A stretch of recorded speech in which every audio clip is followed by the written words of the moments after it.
Odd. So the first game we're going to be checking into today is there is a demo for Into the Darkness, or Into the Dead, Our Darkest Days. This one has a Steam available for Steam Next Fest. It sort of plays like The War Is Mine.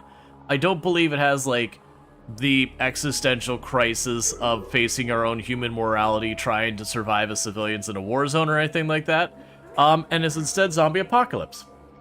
So I don't think it has, like, the heavy-handed emotional side of things. And Ceresa Mage grabbing the third. But I do know some of the people involved in making this game, so it's kind of one of the reasons I want to go out of my way to cover it.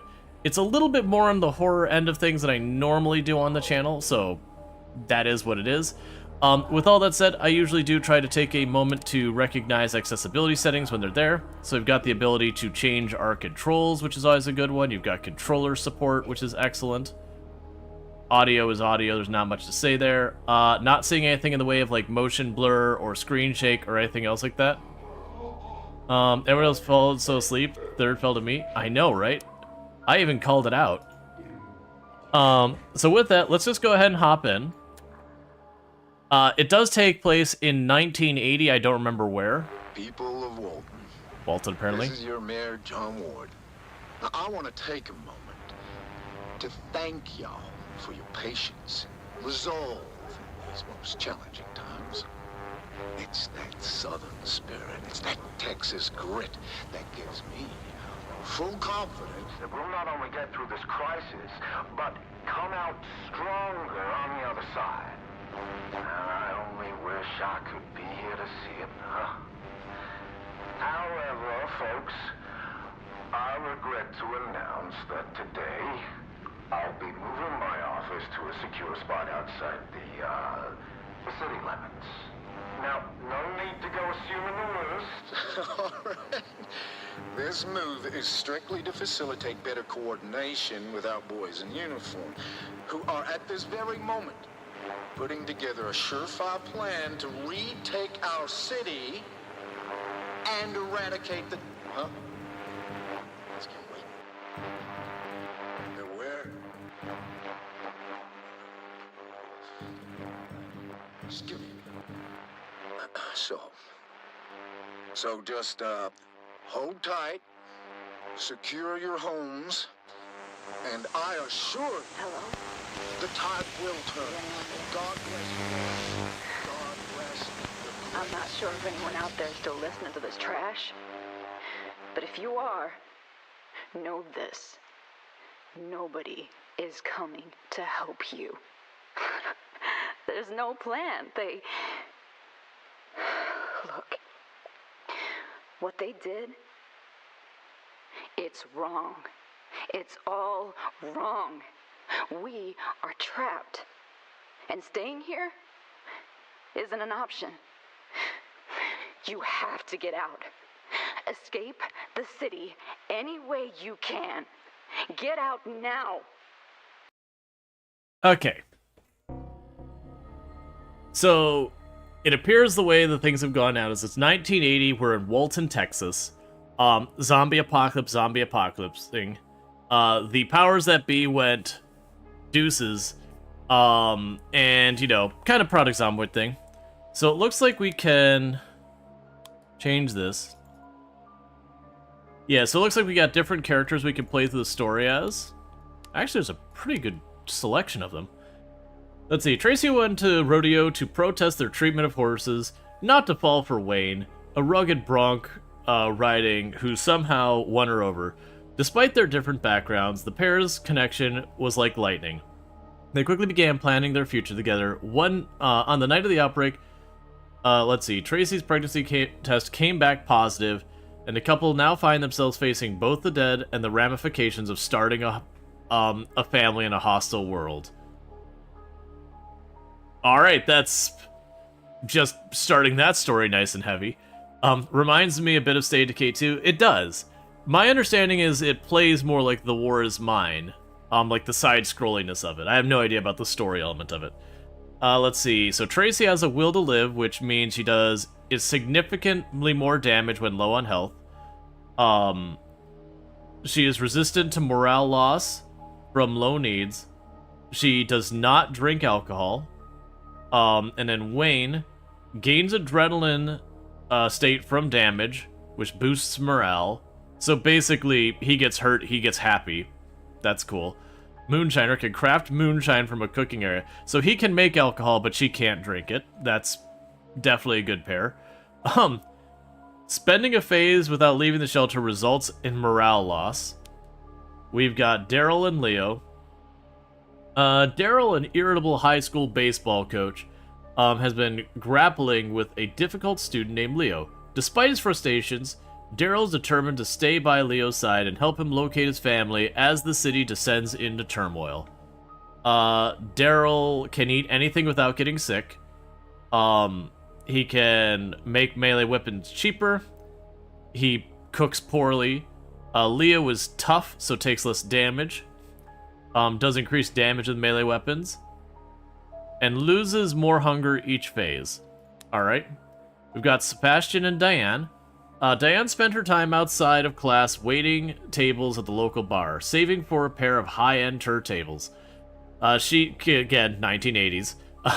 She had always struggled to connect with Sebastian, the bar's reserved and curmudgeonly owner, but now, having fled the establishment, the two share something in common: the will to survive. Let's see. So Sebastian can repair guns cheaper, is a better shot, so does better damage. Recovers morale slowly. Diane, let's see, loses rest slower than other survivors. Is optimistic, so gets a little bit of morale every phase. Okay, and is bad at barricading things. Hector and Kayla. Kayla, a rebellious high school student, would frequently clash with her overprotective father, Hector, who would often push her into embracing his passion for outdoor living and self-reliance. The pair managed to reconcile after the chaos of the outbreak and the tragic loss of Kayla's mother. You are better at dismantling stuff, fortifying stuff on the cheap, and loses more rest each phase. Relatable with the Insomniac. Kayla is small chance of not taking damage in combat, so it's got like dodge. Can create more lockpicks and crafting at the workbench. Reduced backpack space. There's what? Okay, so there's only one more. And then we got Daphne and Penny. Penny is a dedicated therapist who is helping her patient. Sorry, Daphne is her dedicated therapist who is helping her patient Penny manage her intrusive thoughts and violent impulses. However, the city fell to the undead, and the pair started relying on each other in ways they never anticipated. Daphne does medicine better, can cook well, and has reduced attack damage. Penny does increased damage with bladed weapons, has more stealth. Undead attacks may also add a trauma state. I don't know what that is, but that sounds terrible. So, it does seem like there's a weird... Almost every one of these ones has a kind of anti-synergistic nature to it. Like, he makes alcohol, she can't have alcohol. He's bad at cooking. He needs to eat more. He loses morale faster, she gains it faster. He gets tired quicker. She doesn't really have one thing that does anything negative. Well, I mean, she carries less. So, like, he could probably, like, he could do less missions but do more. She could do more missions but less effectively. So I kind of like that. I wish I knew more what the trauma state was, because it sounds like she's going to be your combat person. But if she takes damage, then there's more problems. I don't want to do their story because that sounds like it's going to be heavy right on the get-go.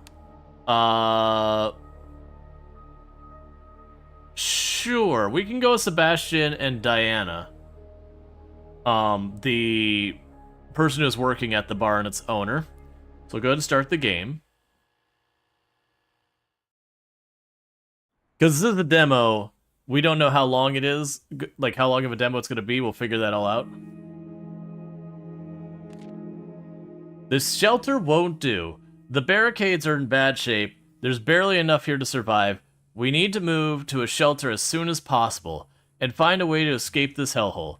Objective: find a new shelter and move in. Each day is split into 2 phases, daytime and night.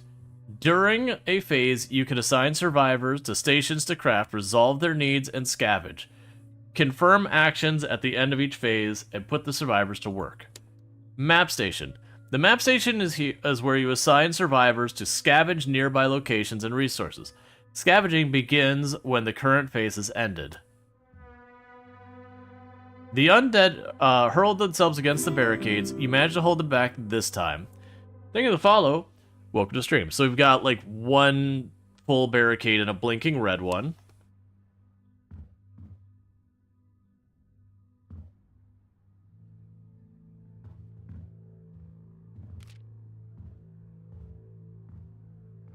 Okay, low zombie density. The cupboards may have something useful.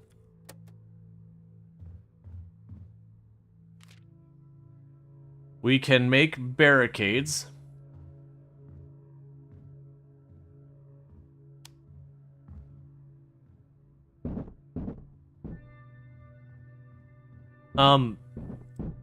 We're closed. No one's home. No soliciting.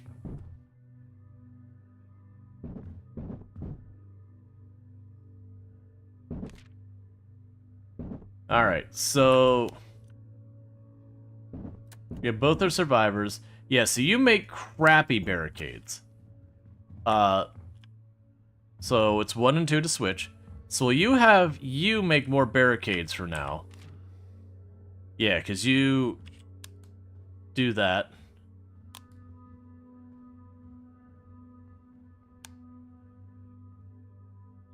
Meanwhile, we'll have you walk around up here. So that's for you to sleep. She's at apparently half tiredness and a little bit hungry.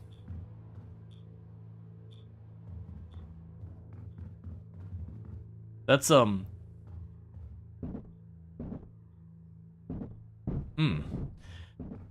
Okay, so it looks like your home base, that we don't actually interact with the zombies here. So it looks like what we have is I have this room, I have the 2 rooms upstairs, and then we have the map. You guess we'll get any gigs for a while. Yeah. So I guess we're going to go ahead and... that says medium... low zombie. Okay, so we can prepare to scavenge. We can bring the lockpick with us.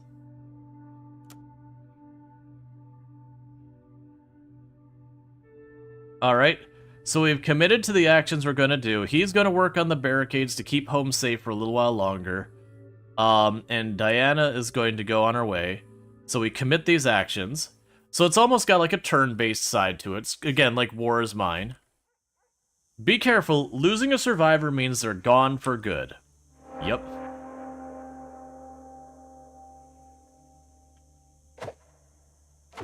Okay, left click is to hit stuff.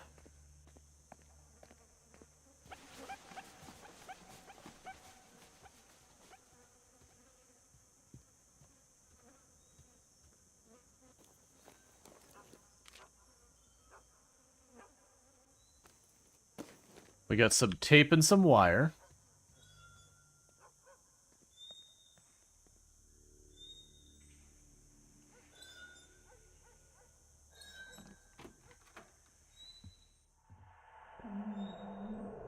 I'm already sneaking. I went did that immediately. Move into door to... oh, I had to click and hold. So we do have a zombie along the back wall there.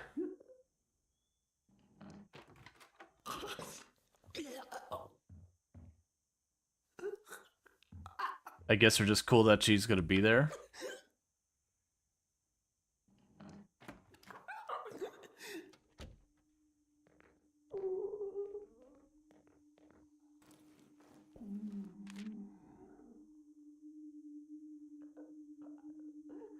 Okay, we got some meat and veggies. Hey, Zooty, how's it going?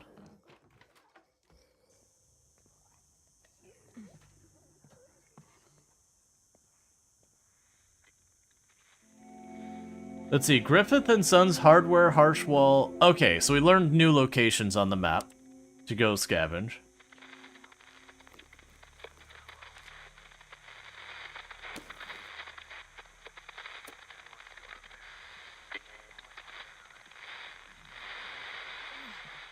Alright.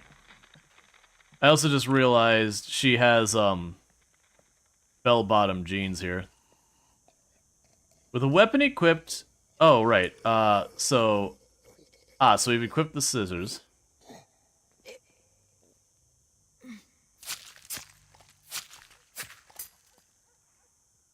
Well, those scissors aren't very good.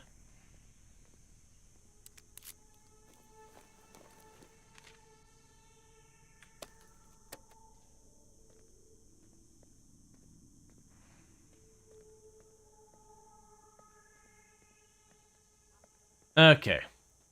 So I got a couple of items. That was clearly meant to be like a tutorial place where we could kind of just walk across, get a handful of things.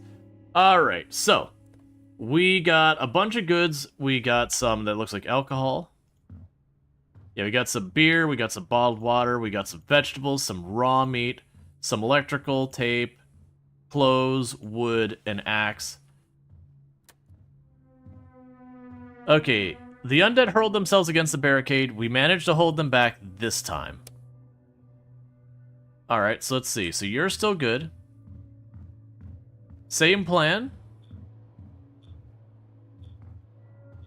Is I am gonna have you make more barricades since we got more wood. Because it almost seems like, the way this works. Alright. You can probably go out, let's actually have you sleep for this cycle.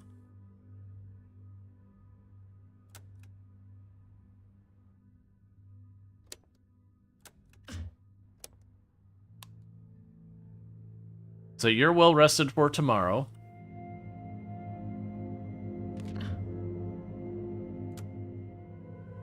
Cool. Yeah, so it looks like every turn they're knocking down one board. So it's just a maintenance upkeep kind of thing. I suspect we'll have like some days are worse or like events will happen that'll escalate things. So meanwhile, we're gonna have you. You can do the all-important thing of you're gonna barricade up the house. And let's see. So we've got a potential shelter over there at the Value Records. A Presbyterian church. So basically, we're going to be sent over here. Lots of barricades. Only one bed available. Whereas this one we have 2 beds. So we'll have to sleep in shifts. I will bring the weapon.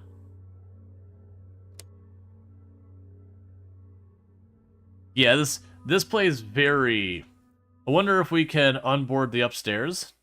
I didn't even think to look. I wonder if there's a reason not to sneak. It might be one of those things that the reason not to sneak.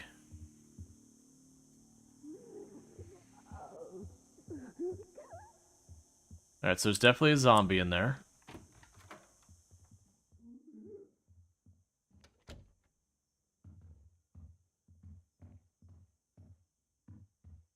We got one undead upstairs. Okay, that's blocked. Let's go around.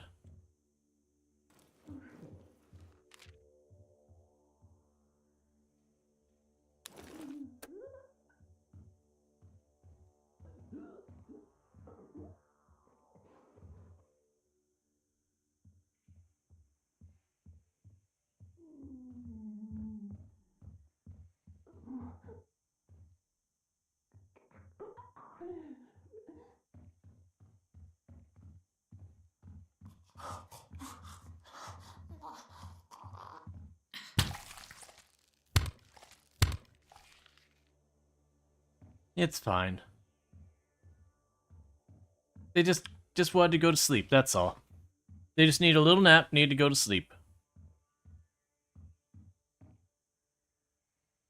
Hate that. Still hate that.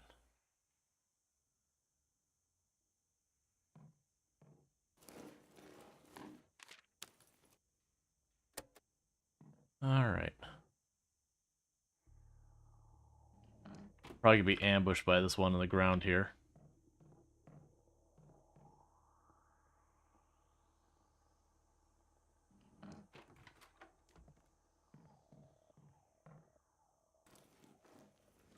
Oh, I see why the upstairs is blocked. It's where the fire exits were. So they're blocking the fire exits to, you know, make sure they're safe. And I still need to go down and unstick the bottom part. Oh, heck yeah, man. We're gonna get ourselves a tennis court. This seems like a terrible place to have a tennis court. Every single shot that goes away is a ball gone.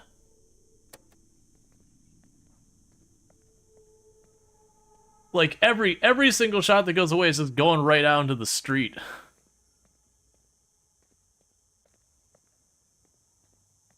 Yeah, no, probably be able to do stuff with the rooms. Okay, so apparently Alright, I guess that's just a wall as far as it's concerned with me. Oh, badminton? Yeah, no, if it's badminton, that wouldn't be as big.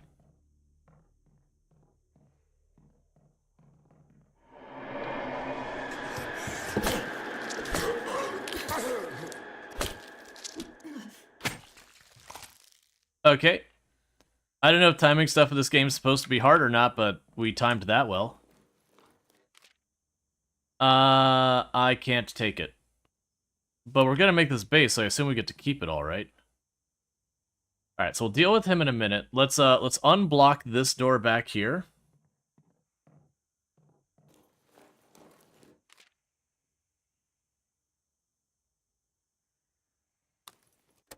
Same deal.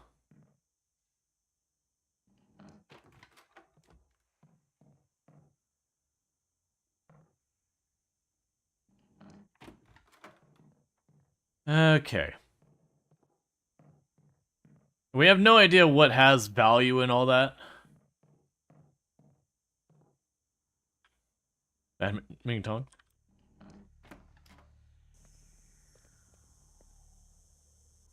I just can't help but think of Total Drama Island. It's like, it wasn't bad, Mitten. It was good, Mitten. It wasn't good, Mitten. It was great, Mitten. You're like, oh my god, please. Which is the whole thing. The person there is supposed to be like rubbish at it. Okay, so he brought back a bunch of supplies. So then I guess the real question is, how do move shelter? Move shelter. Okay. So we'll just plan on moving shelter today, because that's our objective right now. Move your survivors to this shelter. This will cancel anything else we got going on. Fair enough. That's kind of what I figured.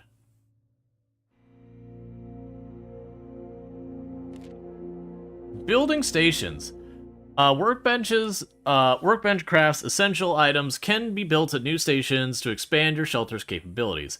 The stations are the key to long-term survival and come with you when you move shelters. I appreciate that. Okay, and we did lose a board of defense. Thank you, Donkey Duff, for subscribing for 32 months. This looks interesting. What game is this? This is Into the Dead. It's sort of a War is Mine-esque game, but, you know, along the lines of, sorry, it's a War is Mine style game, but, you know, zombie apocalypse. So queue up for Sebastian to keep barricading. This is the reason you can never have a proper talent, because if you have a talent, that's all you're ever going to do. Interestingly, we've changed the layout of the building. Like, we had roof access before, but now they piled a whole bunch of junk blocking the door up. And for whatever reason, they decided to move the bed out of this room and just move it 2 rooms over. I don't know why.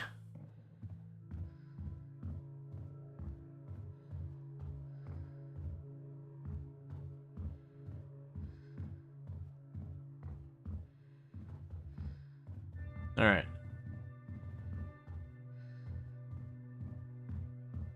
I hate to see the city like this. That's fair.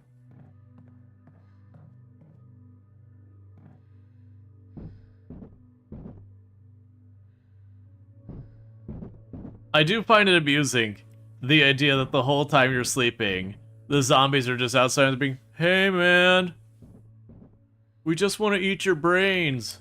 We're not going to be unreasonable here. Nobody's going to eat your eyes.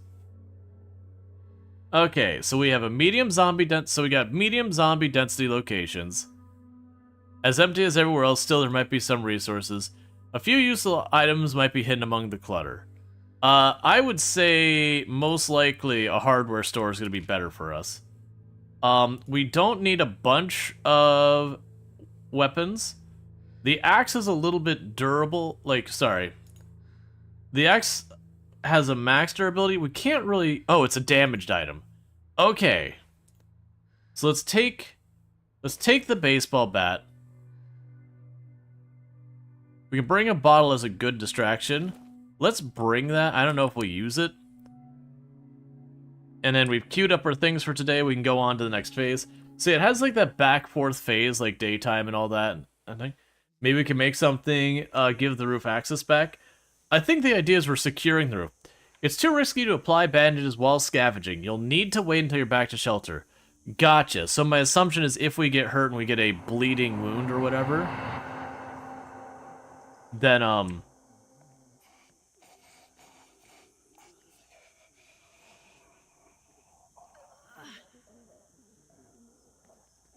that's interesting. So let's peek through the door. I'm assuming the fact that it's going out of her way to be like, did you know you can climb? I should really climb.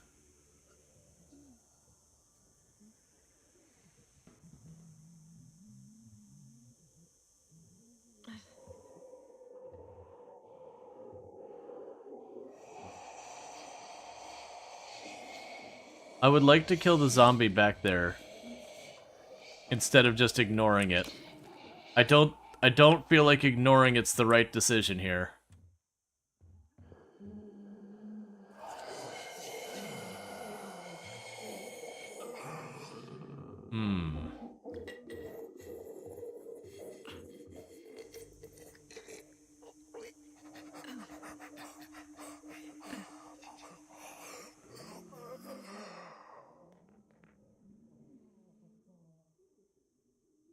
Oh, hiding places.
I don't know if that works.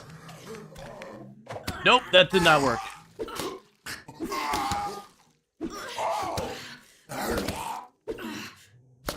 Okay.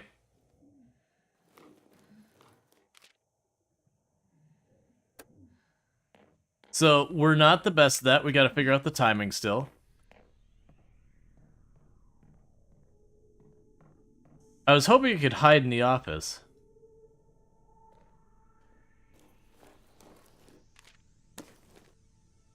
You can take this.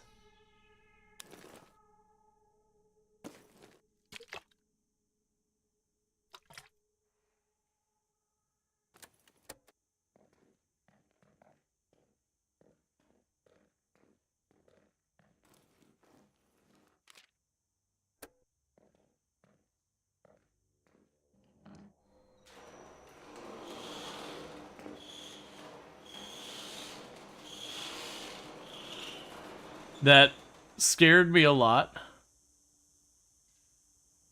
Oh, I didn't bring a lockpick. Okay.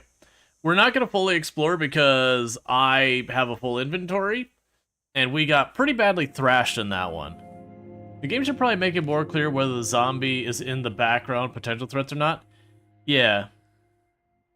We gained gnawing hunger because we haven't been eating. So that brings up the question, how does one eat?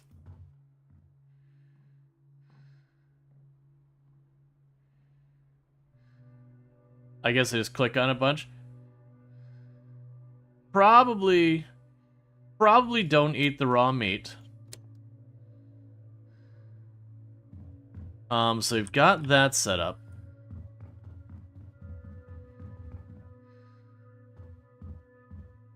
What about the stuff here? We can craft lockpicks. We can make portable beds. We can make a communal area, which enables survivors to restore, recover from stuff. We can make a cooking area. We can make a medical area. We can make a weapons bench. So let's make the cooking area. So that's what you're doing right now. Meanwhile, Sebastian here probably just needs to go to bed for a while. We've had him working on boarding up things forever and ever, and he is yet to sleep.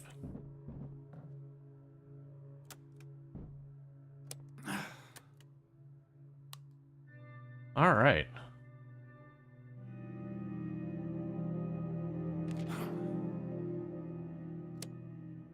Okay, we lost one barricade. That's fine. Let's find this cooking area we've supposedly made. There you are.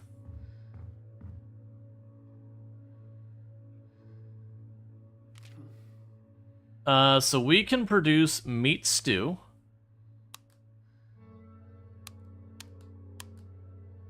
So we make a bunch of meat stew. I just realized I could do all those actions in one day. It's fine. You're still hurt pretty bad. It does look like we don't heal very quick. So we kind of have a lot of supplies. Let's focus on other stuff we can work on. We can...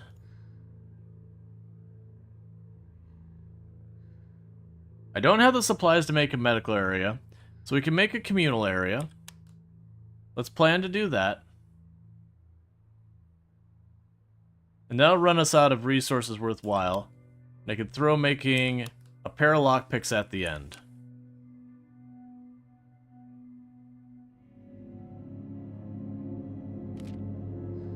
Sebastian has gained gnawing hunger.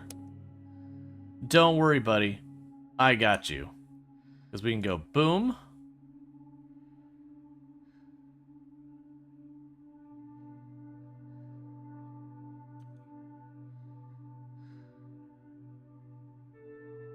Let's see. Protecting wounds, used to treat physical states.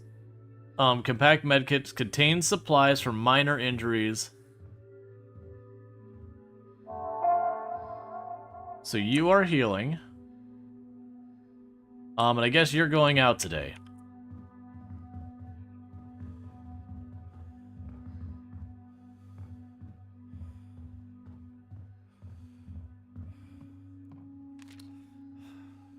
So you haven't been to the chapel yet. Alright. So I'm gonna grab that. We'll grab a lockpick. I'll grab an empty bottle.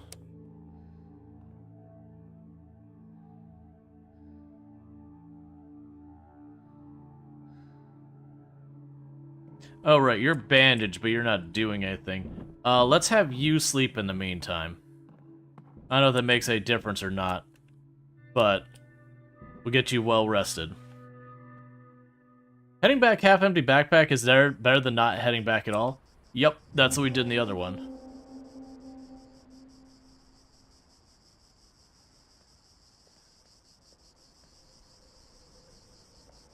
Alright.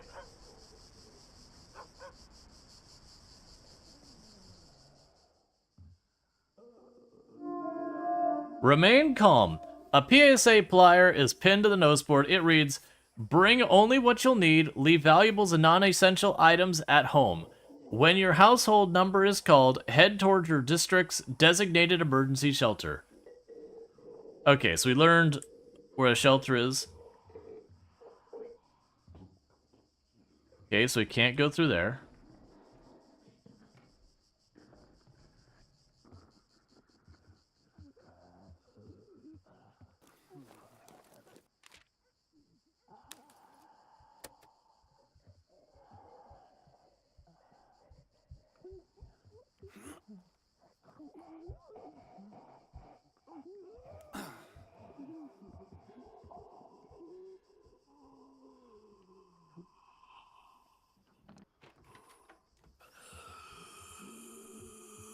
I still want to kill the zombies in the back of the foreground. Just ignoring them feels like a terrible idea.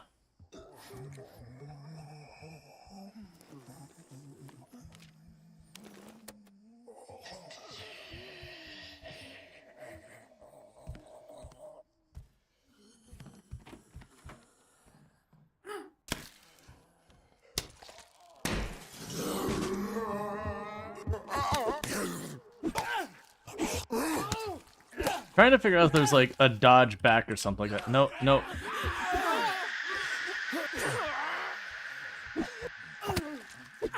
There's got to be like a dodge or something like that. No, so when you start swinging, I can't really. Oh, this is how we probably die. Okay, because doesn't feel like the kind of game.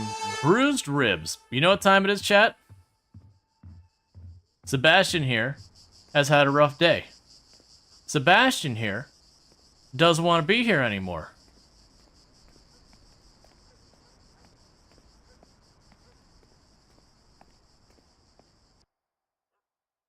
Why does this remind you so much of War of Mine? It definitely plays like the War of Mine.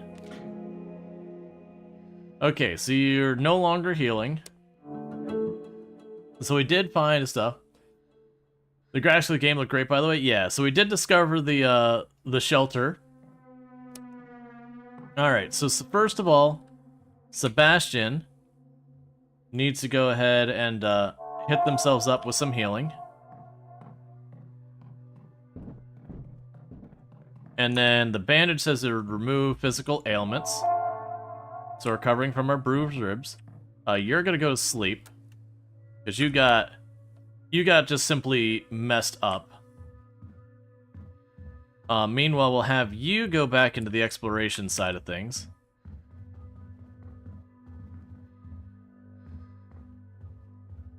It does make me wonder, like, the long term of an area, how a lot of this works. So medium zombie density, that is a better potential shelter than we've got now.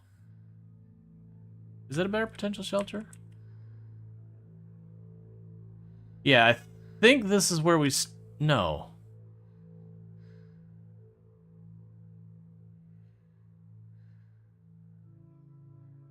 That's where we came from? Yeah, we didn't get a new location. Yeah, no, I was thinking that was the old one. No, but you're right. That was that. Yes, that's where we came from. I'm assuming it's just marking it green there. So that's interesting because we read the thing and all that. Let's try going back here. We didn't get to be here very long before we got bullied away. Let's try that again. Why are there zombies in your house? It's, we barricaded up to that point. You can't go out and, like, fight them. Stay quiet to avoid drawing attention. That the idea isn't that you go and you clean the sweep. It's the idea is that the zombies are outside always, like, testing your defenses, as it were. So it's, like, a constant reduction in materials. Okay. So it does look like the place stays as cleared as we left it. So it is one of those things that we can absolutely start a place, and if it goes bad...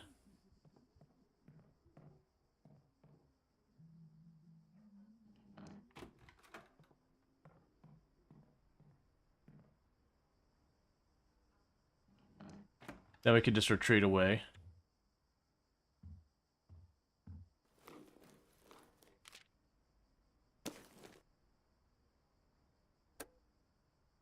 Yeah, so that's going to probably have us leave the area. I don't want to do that yet. There was a zombie upstairs.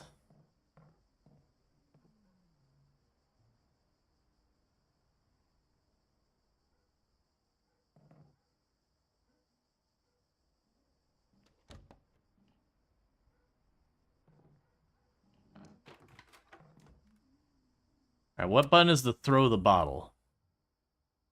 Stealth kill, inventory, backpack, survivor info, scavenger, flashlight, melee throw, fire.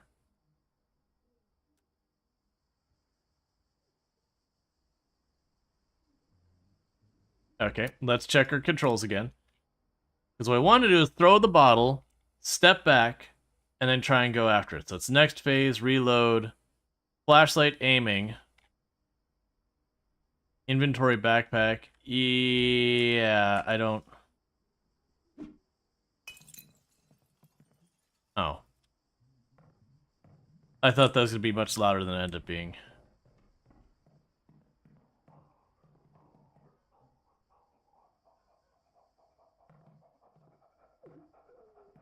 Let's try and be smart about this. I'm going to open this door.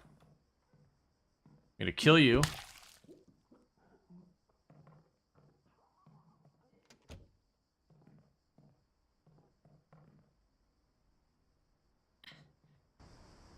Alright.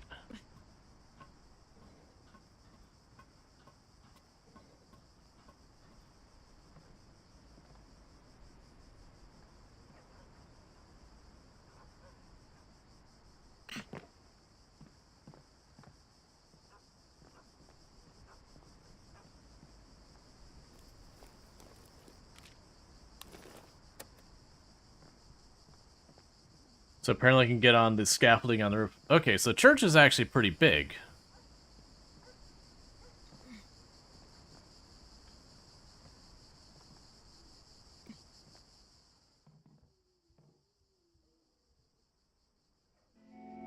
Okay, so we got 3 new locations.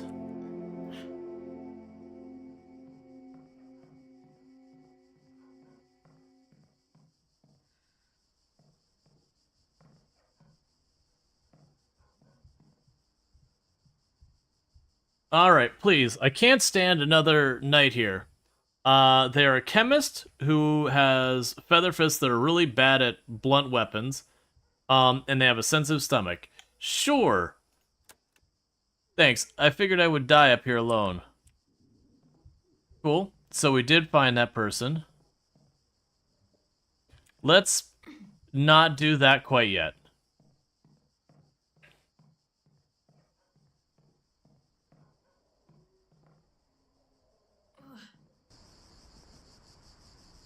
But a thing I want to do is I want to finish exploring where we saw. I have a feeling ringing that bell is probably bad for us.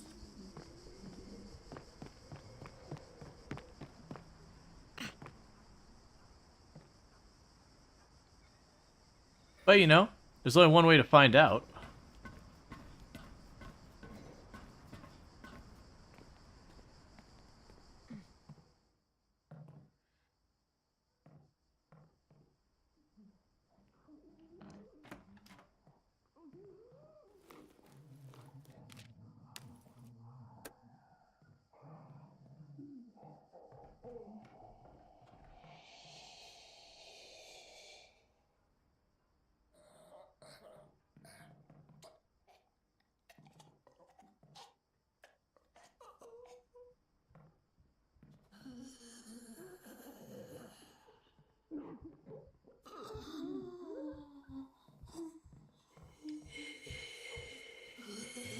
Yeah, so if we go in the next room and I kill that zombie,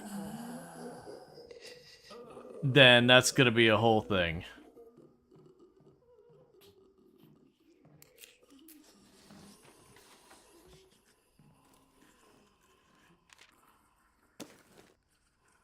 Uh...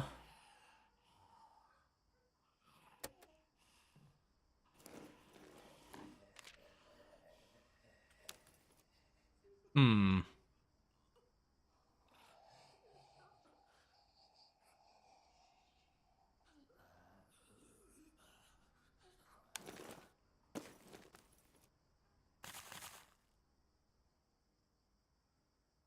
Temporary morale boost. Food is more important, I think.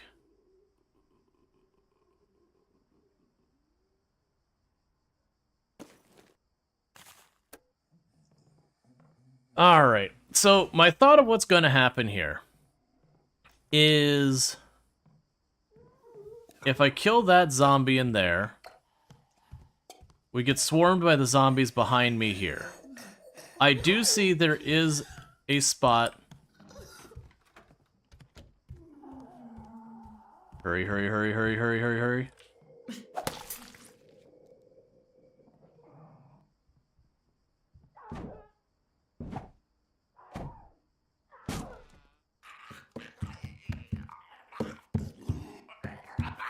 Oh, come on.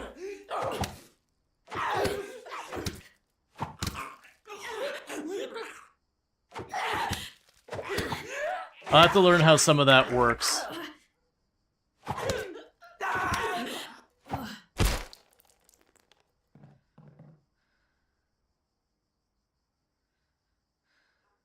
Okay, guess the other one's not showing up. Let's equip... Oh, no, take that back. Equip you.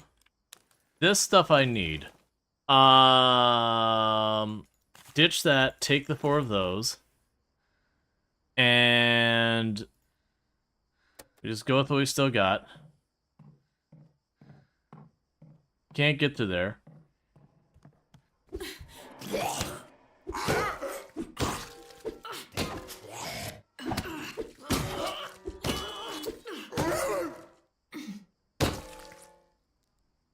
Alright.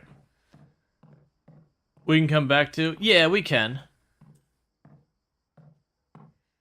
So, now I'm going to make the bad decision because very clearly I want to ring that church bell. It's almost certainly going to kill us, but I mean, I want to ring the church bell. Yeah, no, I don't think so. I think when you actually look at your levels, there's a handful of zombies in the building. The zombies that are clearly in the 4 in the background are, you can't attack them or whatever, but then there's always the risk of, you know, whatever nearby zombie, you do the thing that makes a noise and suddenly gets you surrounded. So it is a game mechanic choice, even though, like, very genuinely looking, I'm like, no, I want to kill that zombie. Like, I would rather get rid of this zombie on my terms now, knowing I'm going to get attacked by the others. But that's fine.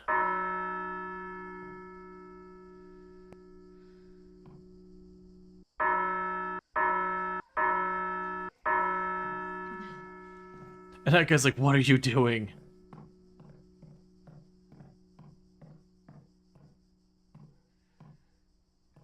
Alright, well, that was... I'm guessing if I hadn't killed the other zombies, they would have swarmed the door and broke their way in. I hear zombies downstairs.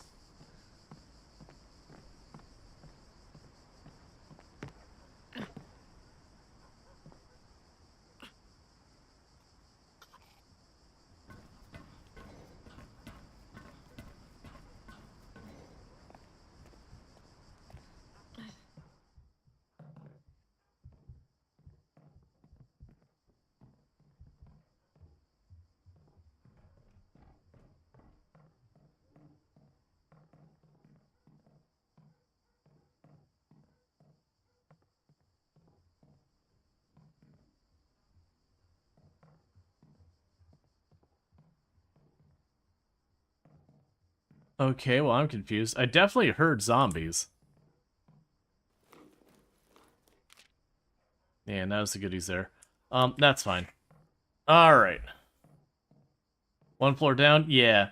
Which is what I figured. I figured ring the bell and it's going to bring the zombies in. And knowing the style of game, it probably is only going to be a couple. But it only need to be like 3-4 zombies to completely overrun you. The way the combat works in this game very clearly...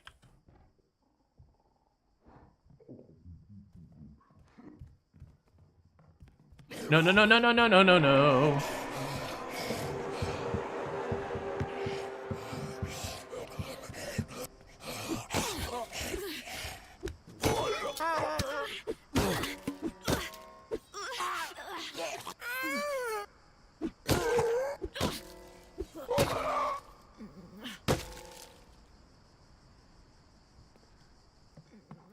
Alright, we're not doing good.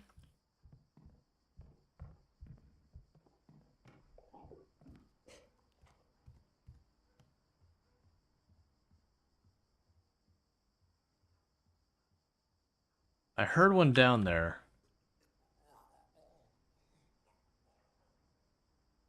There's one pacing.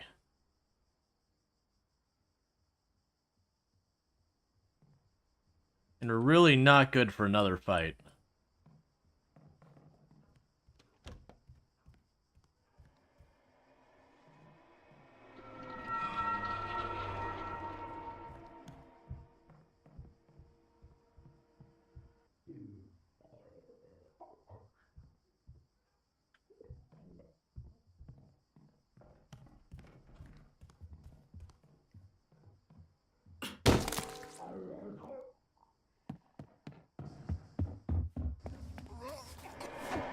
I was not I need you to die. I've got friends coming. I need you to die. I need you to die. Please die now. I've got like 1 hit left. Yeah, it's fine. Let's just get out of here. So ringing the bell was bad, especially considering the zombies don't give you loot or anything like that. So literally, it's nothing but a liability to do that. Okay. So with that treats sickness. That's not going to help us. I don't have any medication or anything like that at all to speak of. So Diane's not doing so good. We do have a bleeding wound, nor the means to bandage it up. Make the med station? Yeah, that's what we're gonna have to do.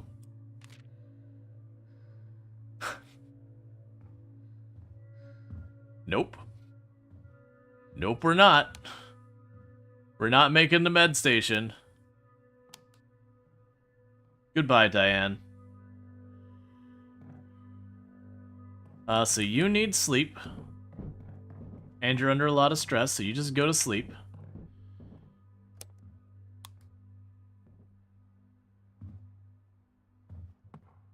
Alright, I guess Sebastian, you'll just carrying on, I guess.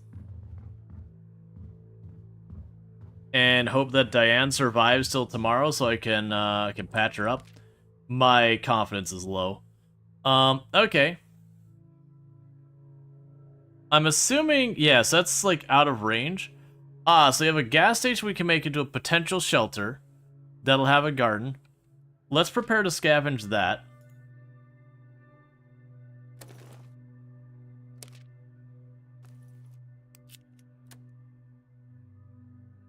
Alright. And I'm suspecting we'll be getting pretty close to the end of the demo. Sorry, I gotta check one thing. Okay. It's just the eye doctor letting me know that I'm gonna have my... Sneak on stairs to avoid being spotted. Just letting me know that my glasses are in. Okay. But yeah, so very much, it's very, very War is Mine, except zombie apocalypse. They do have, like I said, it is a little annoying that you have those zombies and you just really want to deal with them on your terms, but the game is just like, nope. It's fine. It is a deliberate game design decision.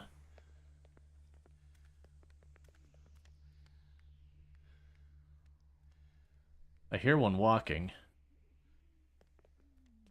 And they'll turn the other way? Nope.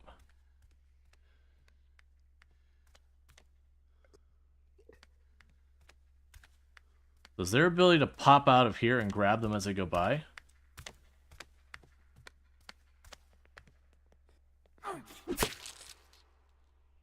I don't think a rake would work that well.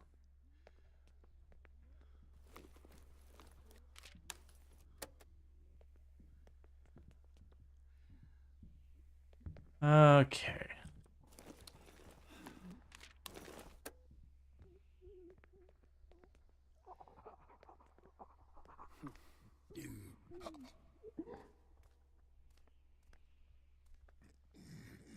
Alright, probably gonna have to wait for him to come back. And then get him on his next patrol.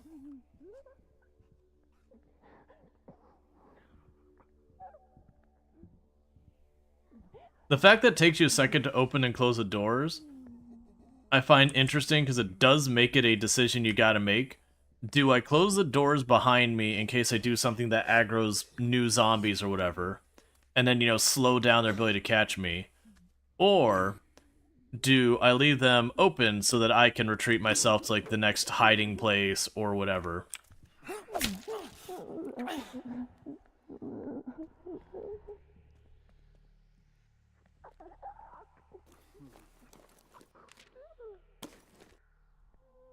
Medicinal herbs. Okay.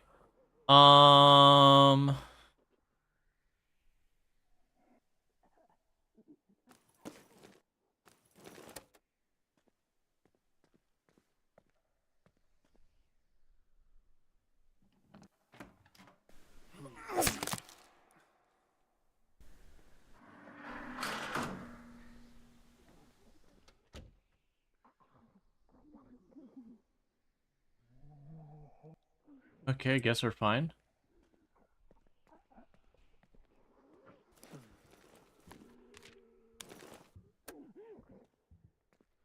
There's an upstairs.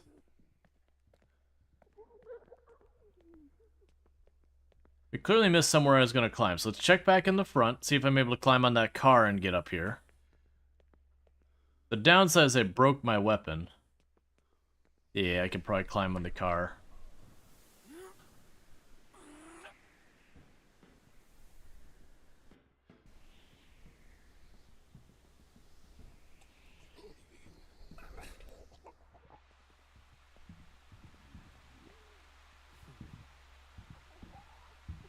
Okay, we got another person. Considering we're probably going to lose someone tonight, you know, just be ready for the reduction in population.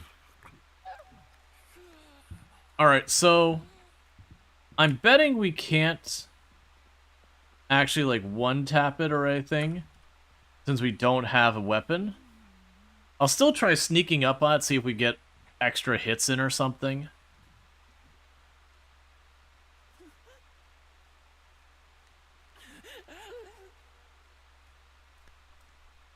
Come on.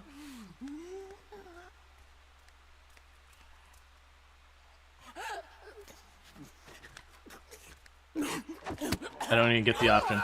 Oh, that's not what I want. It's time to go, time to go, time to go fast, time to go fast. That's fine. We have a full inventory anyways. Alright. Yes, it's probably one of those things that honestly it's probably better to just retreat the moment we find ourselves without a weapon. Okay. Oh! They took out more than one barricade in one night. That's a concern. On the bright side, she's not dead yet. So we're gonna task you with getting that barricaded real well. You need serious medical attention in a big way. Oh, those are medicinal herbs for sickness. Hey, can we go ahead and, Yes, please, thank you.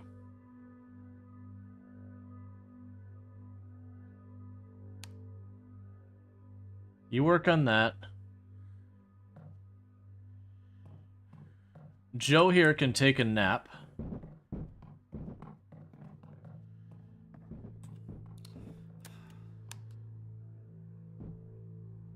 Now you are terrible with blunt weapons, if I remember correctly.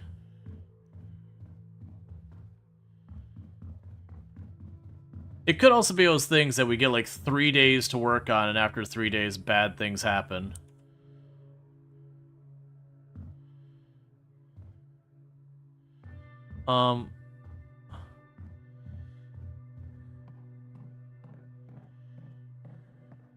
Where's our... Okay, there's our weapon crafting bench. Hey, Joe, I know I told you to go to sleep. I changed my mind.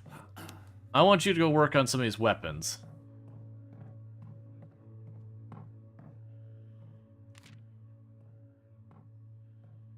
Let's see.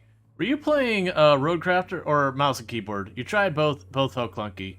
Yeah, no, I was playing on mouse and keyboard. But yeah, no, it definitely was it definitely was one of those things that, yeah, I agree. It didn't feel great on mouse and keyboard. Mostly it's just the crane arm thing.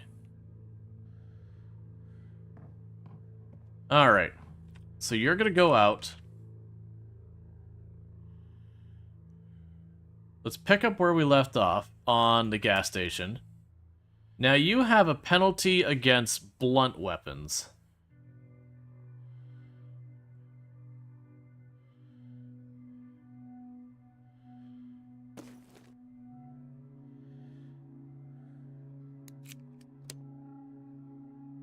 All right.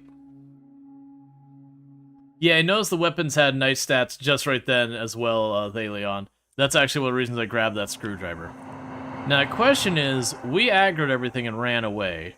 So will they be back to their initial positions, where we ditched them? That's the question. Because the bottom floor we had fully cleared. The place we didn't clear is we were up on that roof, and I aggroed stuff down. I'm guessing they'll be back at their initial positions, only because if they don't do that, there's always the risk of getting yourself into a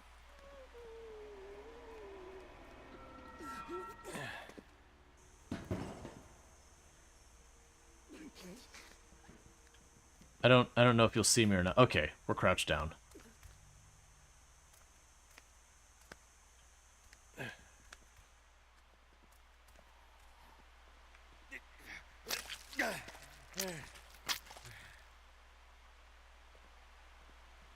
You lost a little blood there. Go fast, go fast, go fast, go fast.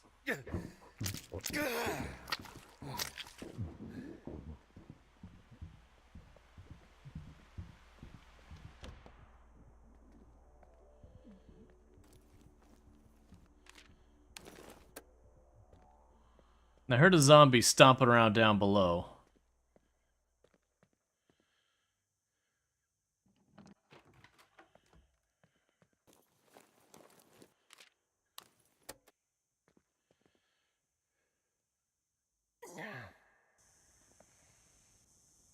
Okay, so that's a way I can get out the back without having to go downstairs again. Oh, you're not downstairs, you're up.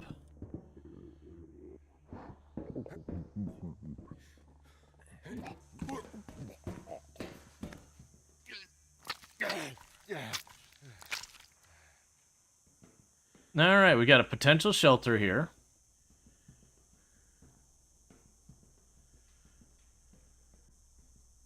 Okay, there's nothing else on the roof. Alright.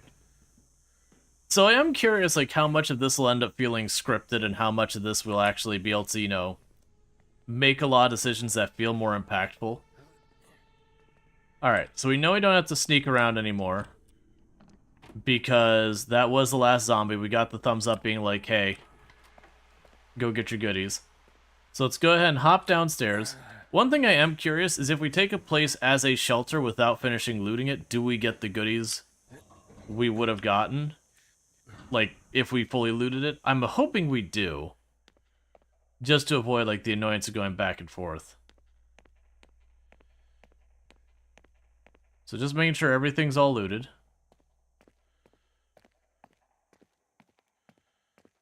Let's see, they may be like the War Mile randomly picks locations to add to the map. Yeah. Alright, so. Strange markings. A symbol here has been hastily painted on the pavement near a manhole, partially covered with dust. Okay.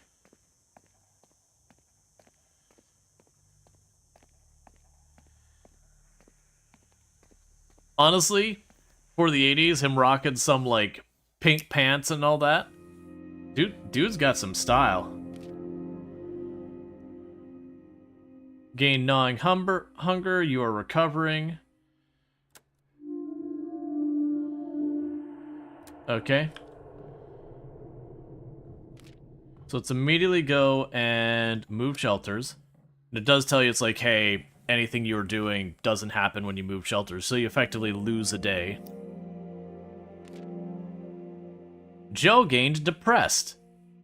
And we got gnawing hunger. Okay, so we have Sebastian. Sebastian here needs to eat.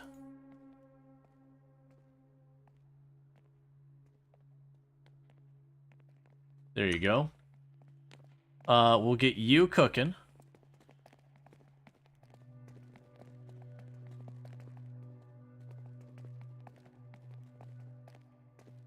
Yeah, so it definitely feels like the healing is real slow.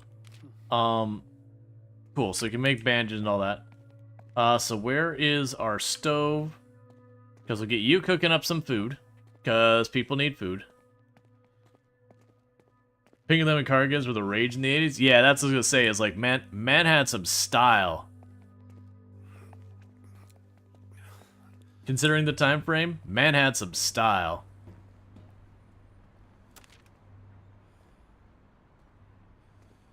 Oh, I see. So we can get a bunch more medicinal herbs, but it costs us water and some herbs. Right now I've got 4. I'm gonna hold off on more right now. Just because I have no idea how plentiful some of these things are. I can probably get you to work on the barricade.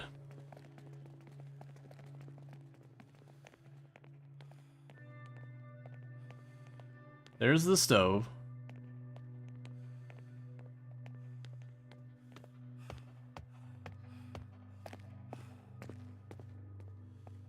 There we go. Okay, so you make the barricades.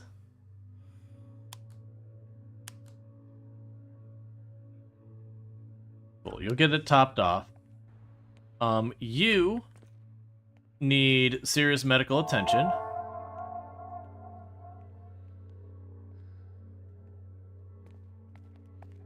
So what we'll do is we'll get you making medical. Hey, Bentley, how's it going? We'll make 1 first aid kit. Alright, so note to self, medical, real high value. You go ahead and enjoy yourself some junk food as well.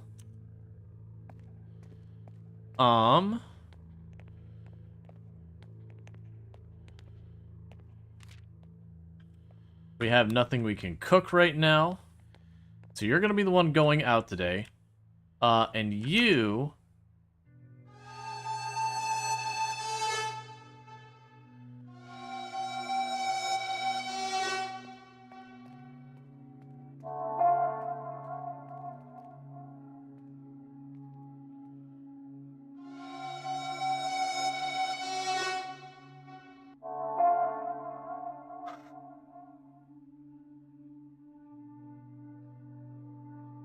How we doing, Joe? How are we doing? Alright, so poor Joe here is currently got gnawing hunger. They have an upset stomach from eating dog food. They are depressed, and they have a coping strategy because we went ahead and had them drinking alcohol to try and get through their bad days. Yeah, so there you go, Joe. Go ahead and have yourself a moment. You're getting a little dodgy here, friend, but I think we're just gonna go out and you're gonna live with that because someone needs to go out and continue to bring in good. Why is that one dark red? Overwhelmed. Okay, so it can't actually go there, and it can't actually go there. Alright, so we got a medium and a high zombie density zone. Let's go to the medium one. And you can bring a knife with you. Let's also bring the axe, and let's just make it a plan to just bring those extra weapons. So that, you know, oh, I literally canceled it, didn't I? So bring those, do that. And we're good. Go back and make sure we cleaned out old locations. What I needed to do, and I haven't been doing it because I haven't been invested because demo, is I needed to keep in mind what I left behind, and I haven't been doing that. When it comes to full game, I'll definitely need to do that. Be like, oh, I left fabric.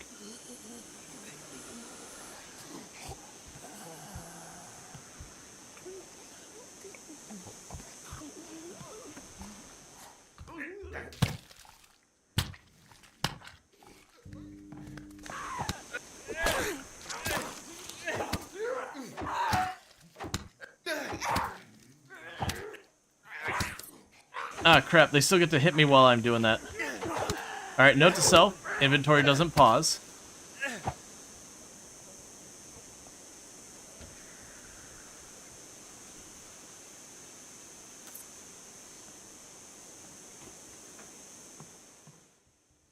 Well, we're off to a good start. Nope, nope, nope, nope, they can use the stairs.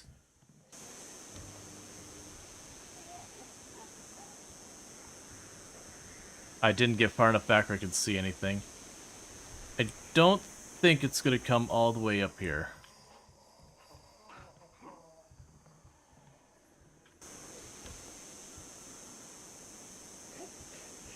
And I would have been wrong.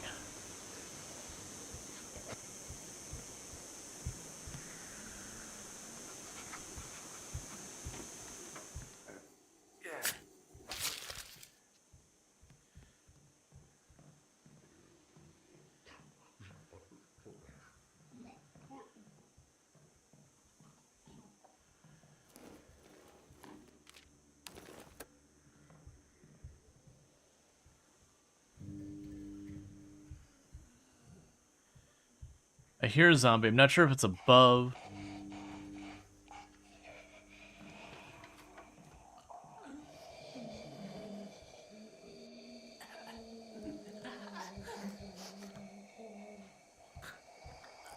All right.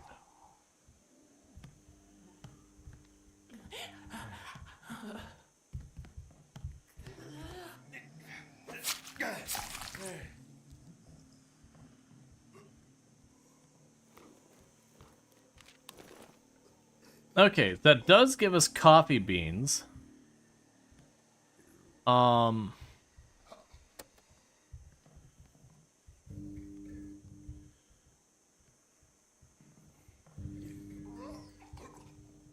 let's break our weapon real fast, killing a zombie. To clean this place out a little bit.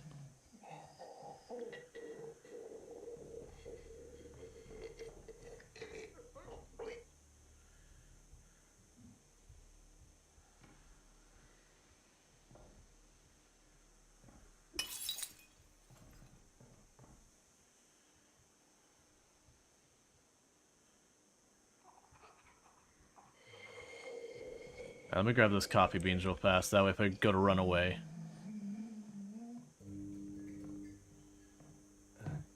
I'm noticing the glass bottles don't seem to have a very loud range. I think I might literally need to actually peg a zombie with it kind of things. Like right next to a zombie or whatever for it to work. So go to a hiding place, slap a bottle against the zombie and then duck. Alright, so we are ready to run away.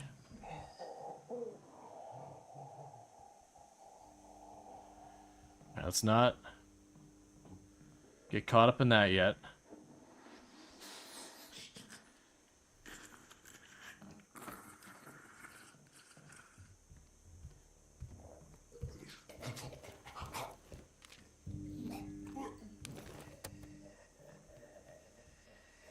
So I could probably drop down there in a pinch.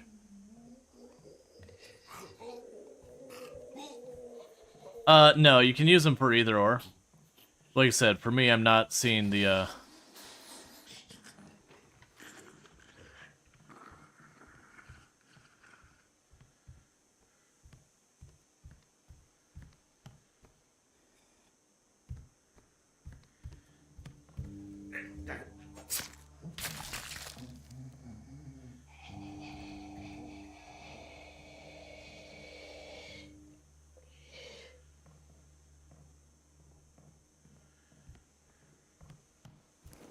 Alright.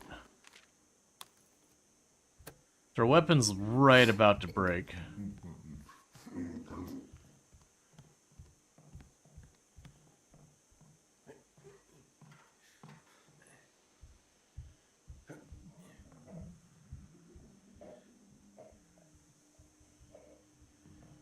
Okay.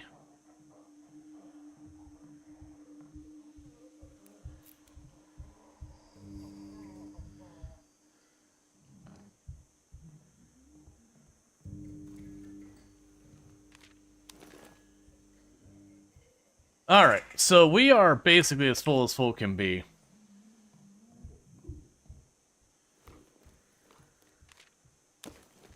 I do want these things, though.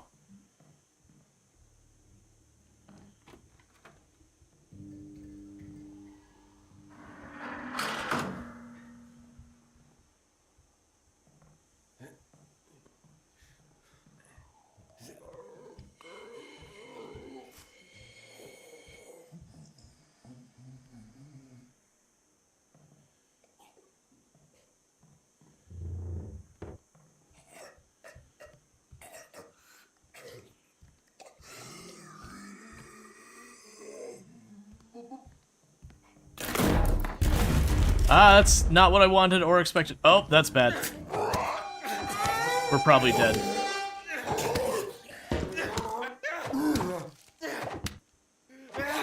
Please fall over now.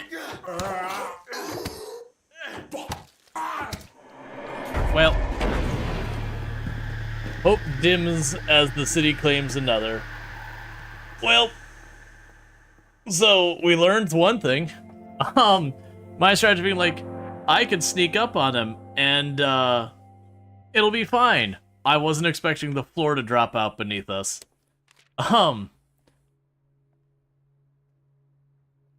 Joe has gained, Joe has lost depressed. Everyone's going through it. Okay. So you need to eat. I don't have food. Well, that's great. I use the medical.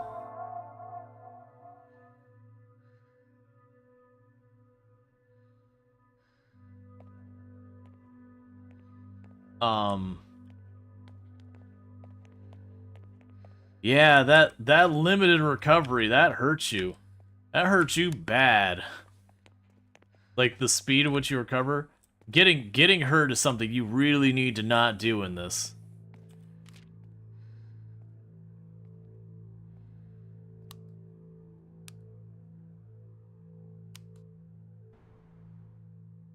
You're probably gonna have to be the one to go out. You're still queued up for making barricades. Hey, Joe. Your very existence is awful right now.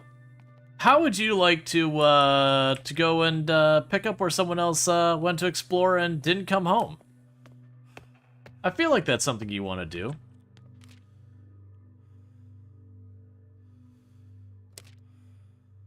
So let's give you the hammer.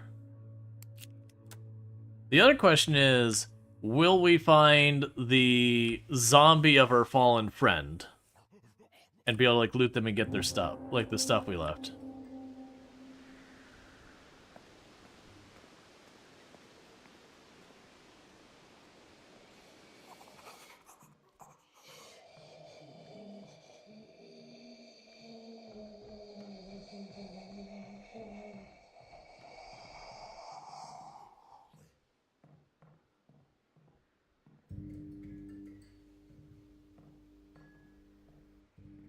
So is this room over here that we had the problem with, right?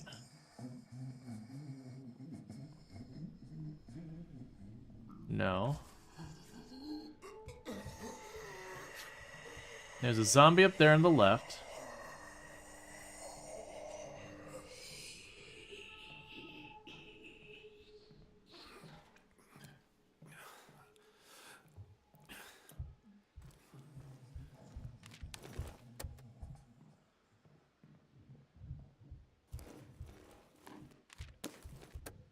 Okay.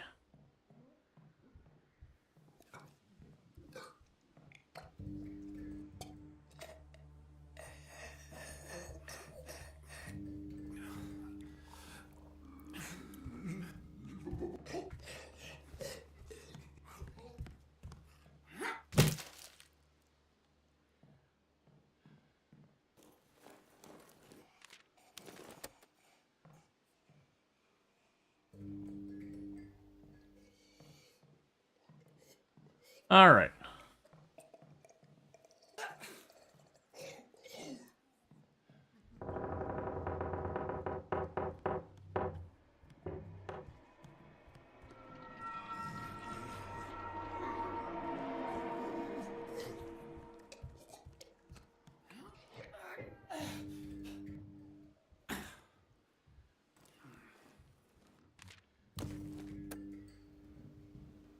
So the answer is no. In case you're wondering. Because there's our dead friend. Oh wait, maybe I'm wrong. Okay. So let's put those back because I need the food. We're gonna need that. Give me, not the wood, give me the dog food, because we need more food.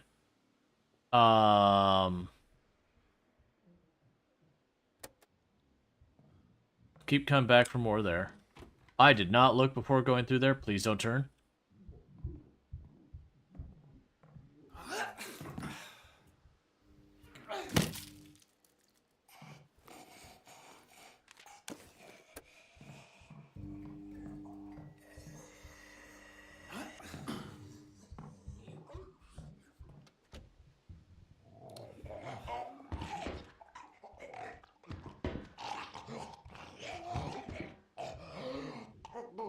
Calm down.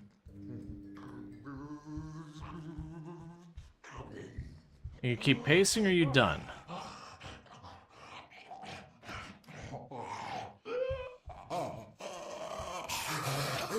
I was trying to do that, but that's okay.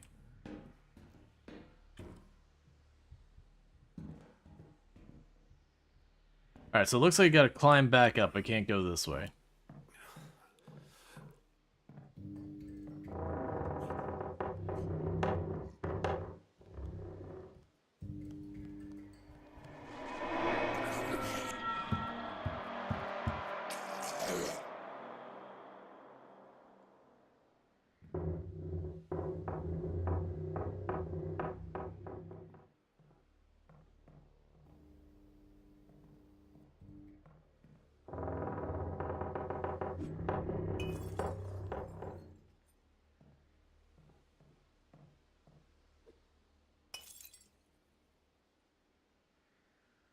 Not trying to tackle that one, honestly.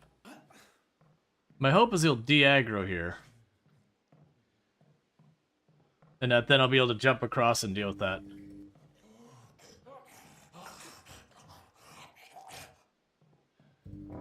Well, bad idea time. That's not fair.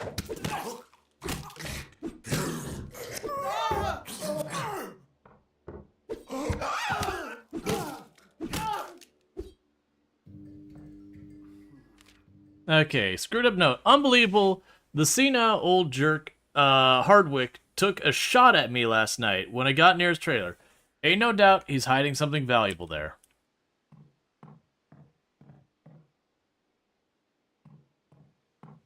All of that just for some lore. Friend, do better. Alright, so let's go back down to this body, see if we can't grab anything.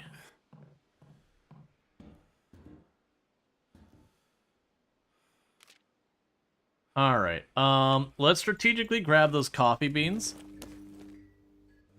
And I think that's what we're gonna go with.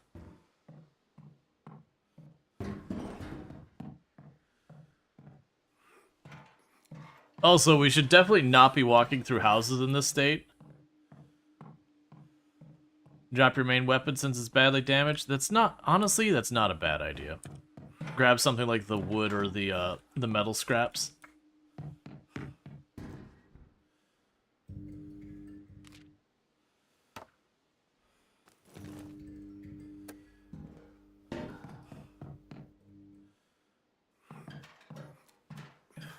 And just a precaution, let's grab that.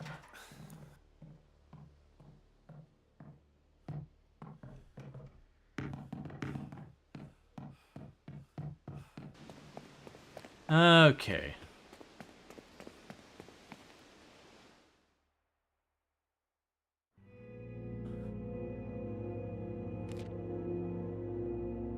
Hey, flesh wound is recovering. And then healing's good. We got ourselves armored up. We did lose one board there. Poor Joe here is actively starving to death. So they're gonna go ahead and enjoy some delicious, delicious dog food. We will take... Oh. Well, poor Joe here is just gonna be miserable is what Joe's gonna be. Cool, Joe. Let's get you to sleep, friend. But yeah, I think we're gonna be switching games here pretty soon. I don't know how much longer this demo goes, but it feels like we're probably getting towards the end of it. Because I don't know how long it could possibly go. So you're dealing with, I don't know what. What are you dealing with? Grief. There's a chance of recovering if we go to the communal area. But don't do that. Let's see if we can't turn our carrots into even more carrots. Joe is on the new keto diet, just eats dog food. Just dog food and depression.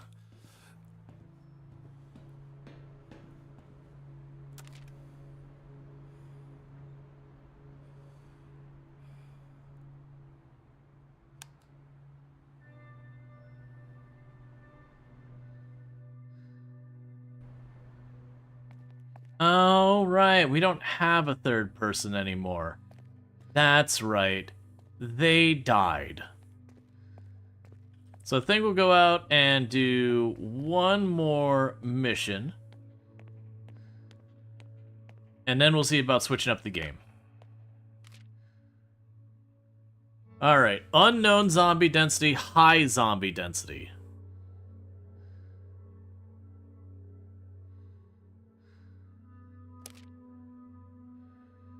We'll have you grab the baseball bat, and a knife, and a lockpick.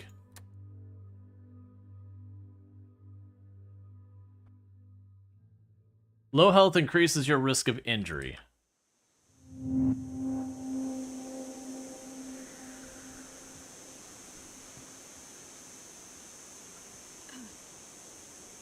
Blam, get shot by the person still living there. Again, I would be killing that zombie right now.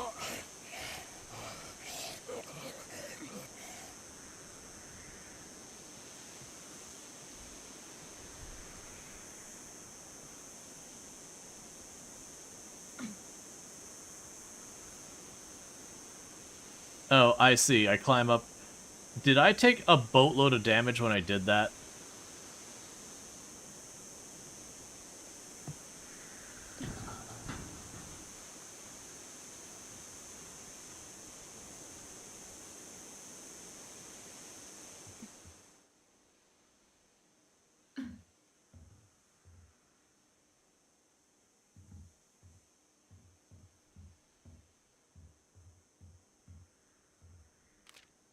Sergeant Harwick's journey. Bunker's nearly complete. Added more dry food and good knife. I can't explain it, just feels right. This thing in Europe is getting worse. Gotta have to plan.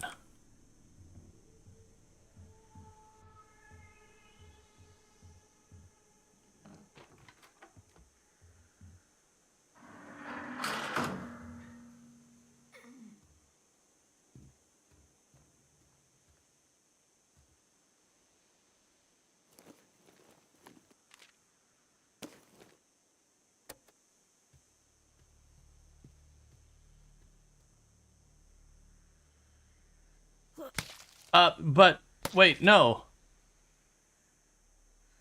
I'm pretty sure that wasn't a zombie. I'm pretty sure we just snuck up on a random dude who was minding his own business, being paranoid, and just murdered the living crap out of him. I was like, I'm not stealthing. I'm standing here. I would like to have a dialogue at this moment. But the game was like, no. No, no, no. Murder. You had a lot of goodies, friend. Lockpicks aren't actually that expensive.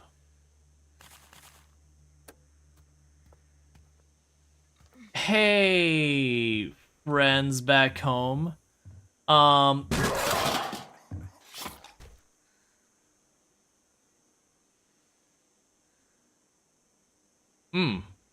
That jump scared the crap out of me.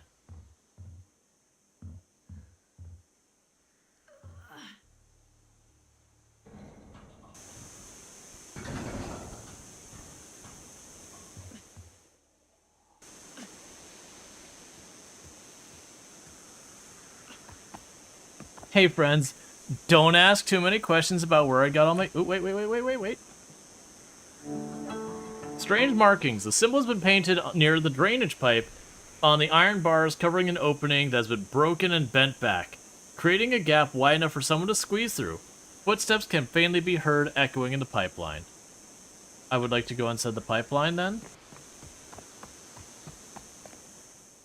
They were definitely a zombie, and not just some guy having paranoid delusions. Alright. So, I may have lied for just a second. Who's the person who's the least dead? Hey. We're not going to worry about doing the rest of the stuff. I just want to see what the high zombie density location's like. To get a comparison, and then we'll move on. Because I was expecting to have a little bit more to that last mission than what we got. So that's a high zombie density. We are going to grab the gun and the bullets, because I make bad decisions, and the pipe wrench.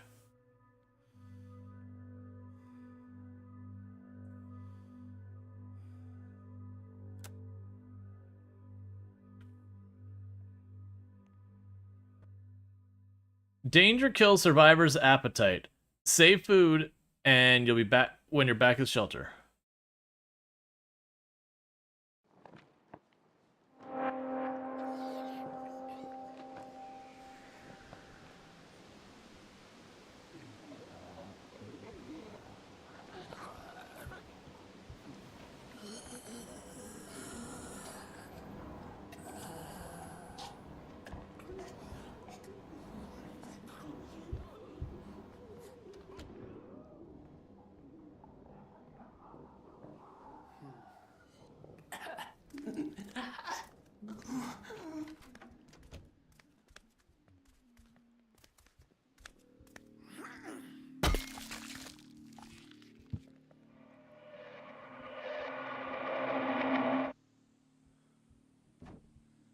Are we good?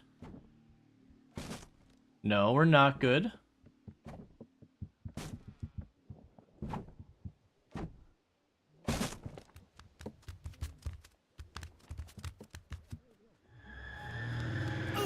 Oh.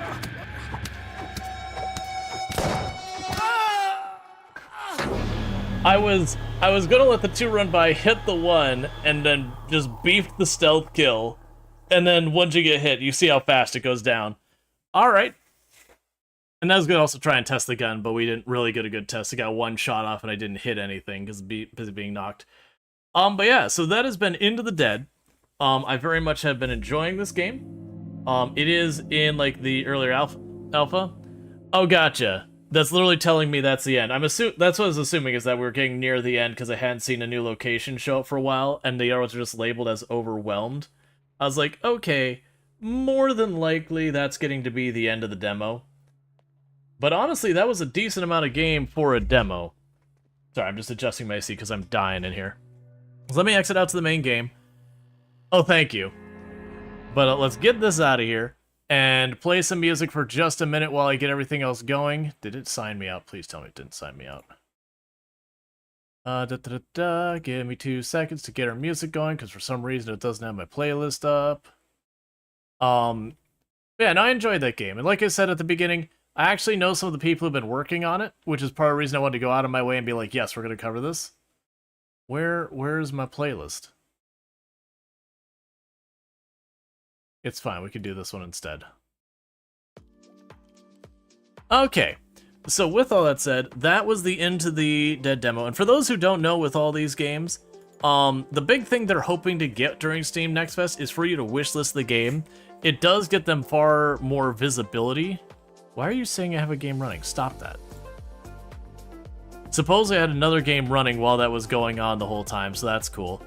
Alright, so the thing we need to decide on next is I got a couple different options for other demos to check out. We got a couple of the renovation style games, like Sports Renovations demo, which is very similar to a game we played in the past. There's the Spray Paint Simulator game, which kind of reminds you of what's the Pressure Washer Simulator, except you're spray painting vehicles. Thank you Pretty Bigu for subscribing for 30 months. And thank you, Pretty Big Move, for the tier 3 sub, being incredibly generous. I really do appreciate that. Been subbed to the channel for 30 months, and I really do appreciate the continued support. We've also got Game Stonk Simulator, which is basically you're running a GameStop-like place. Around what time is your collab? Mostly checking if I'll be awake. It will start at, I believe, 4 a... Let me double check. I'll make sure I'm giving you the right information. I believe we had planned for 4 a.m. Eastern time zone. Basically, continuing right after the end of the stream. Where did that go?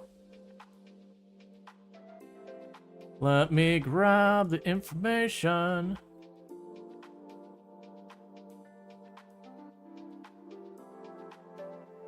Where was that?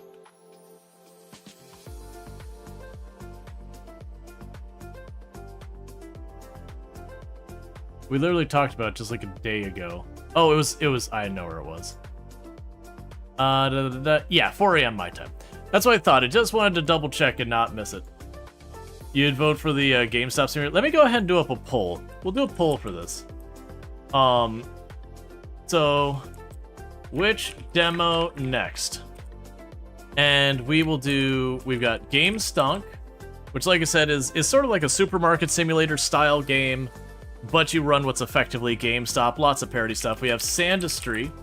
Sandistry, I don't know much about it. It's got like fully implemented sand physics and all that, and you make like a big factory that's just handling and processing sand, which looked kind of interesting. We've got Rail Gods of... I'm not gonna be able to put the whole name in there. Hystera? Oh, actually I can. Which is a weird one, isn't it? It's an action RPG, but it's based on a train that you're in like this eldritch world that's like been taken over by Cthulhu, and you're using this train to draw this giant ritual to get rid of it. Obviously it's a demo, we're not gonna get that far. We could do Spray Paint Simulator, which is, again, it's like pressure washing simulator, except you're painting things instead of cleaning things. Do I want to put the sports one on there? Do I want to put one of the... What other game do I want to put in there? We're doing Roadcraft later. Yeah, I'll do sports. Renovations. Which is like your house flipper style game. But it's supposed to actually have, like, history and all that goes into. But yeah, so you got the pull up going on the chat, so you're going to want to go ahead and like click on that and do that. If you don't see it, refresh your browser. That can just happen. There's nothing I can do to help you. Oh yeah, I forgot I also had the Machine Mind demo. That's fine. But yeah, so you've got Game Stunk, which is like a supermarket simulator style game. You got Sandistry, which is an automation game. You've got Rail Gods of Hysteria, which is a action RPG. You've got Spray Paint Simulator, which is sort of in the area of like Pressure Washer Simulator, except you're spray painting like cars and bridges and all that kind of stuff to like pretty them up or whatever. And then you got Sports Renovator, which is like a house flipper style game where, you know, you tear the boards off of places and you go and you patch up the frame and all that. Looks like we're having a back and forth between Game Stonk and Rail Gods of Hysteria. We'll see how it all goes. Got a couple going into Sandistry now. Yeah, it's a pretty split vote, but I got it for 5 minutes up there, so I do thank everyone for weighing in. I should have probably gone just a little bit longer on the previous game, because in about 30-ish minutes, 20-30 minutes, we got to step away for about 5 minutes. Yeah, let's see. The one that got sent in Discord looks really bad fit for the channel, but a very fun game. Yeah, no, I gotta look into it. I haven't looked into it at all. Yeah, we had a dev pop into the Discord channel and be like, hey, or like into our like game suggestion channel, said, hey, you know, if you're interested, you can check out my game. There's been a number of games I've had reached out. Like, the one we just played was a bit outside my normal style of game in the channel. It's a bit more horror-oriented, and whatever, but that's fine.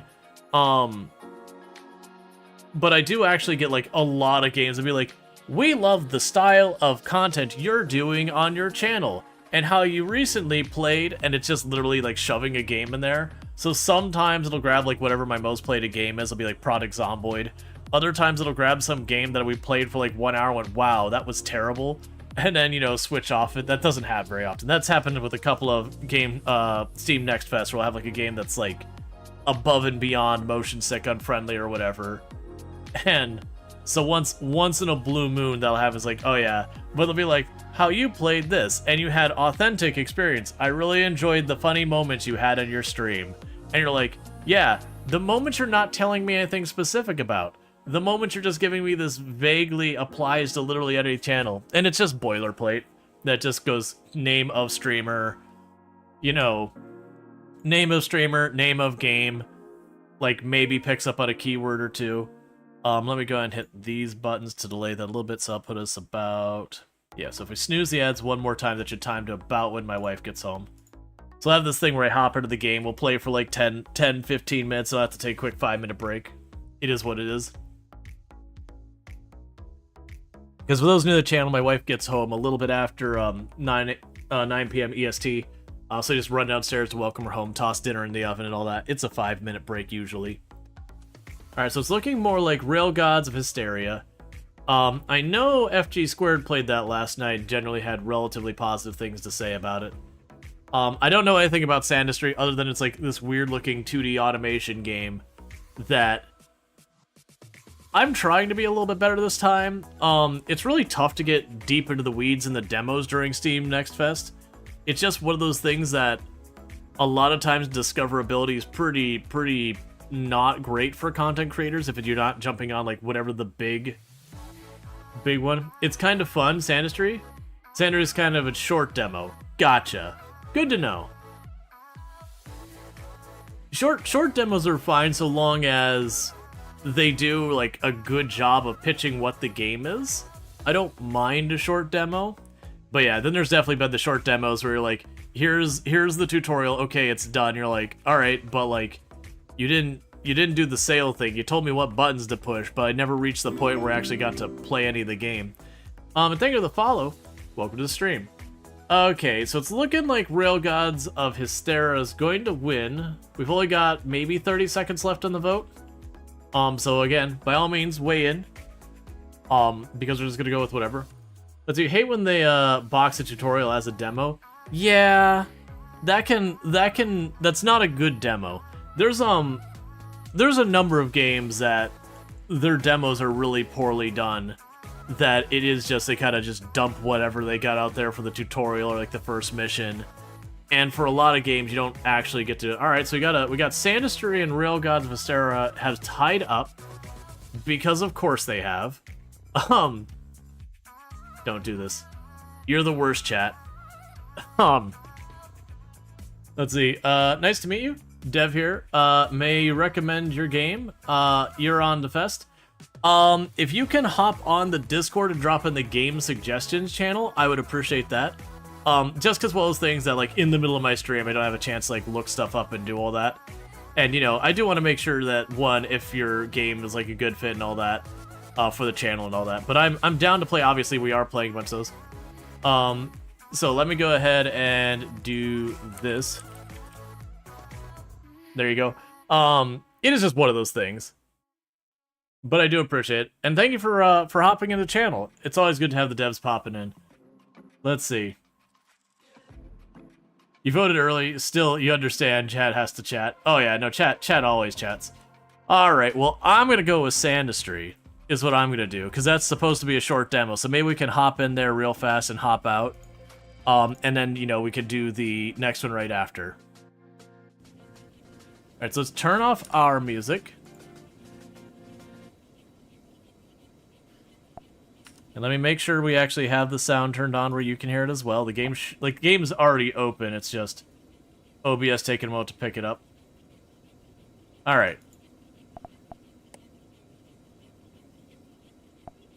So you're pretty quiet, actually. Scale the UI up.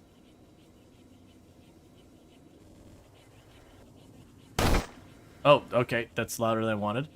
Hey,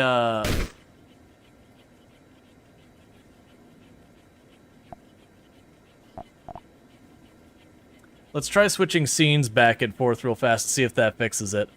So let me go ahead and switch our scenes real fast, give it a moment. It'll probably pull up a clip, bear with me. Any second now. Alright. So you want to pull up that game now? If that doesn't work, I'll try targeting it specifically. Alright, so it's gonna be one of these games. Okay, so we can switch to the window capture. The window I would like to capture is Sandistry Demo. Okay. And now we want to unlock that and drag you up here.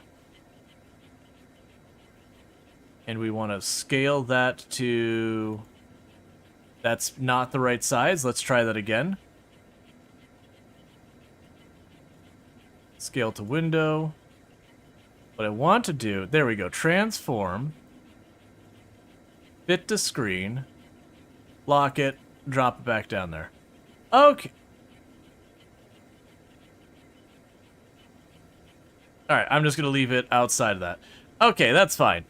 Alright, so for whatever reason it wasn't letting me game capture it, but that's fine. So we're going to be checking out Sandistry next. I don't know much about it other than it's got like a bunch of sand physics all calculating in here, and it is an automation game. We can go ahead and check it here and see what we've got for accessibility stuff. Okay, so apparently hard mode prevents phasing through buildings. Well, I don't know what that's all about. We can show the FPS. It's actually... Okay, that's fine. We have shaders and all that. Not a whole lot of accessibility. We can change the controls, but that doesn't necessarily mean there's a problem. Let's go and check out a new game. And we'll see how this is. See how good it is, and all that. Okay.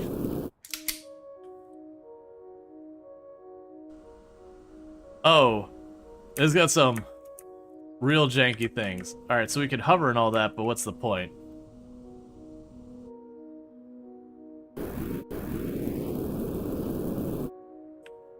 Use the mouse to dig. I have to look for soft materials.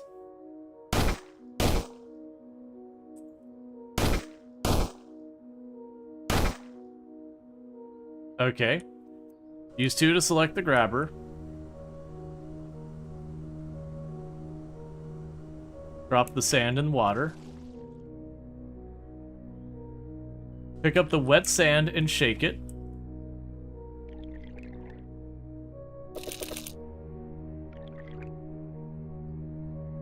Put gold in the cell box.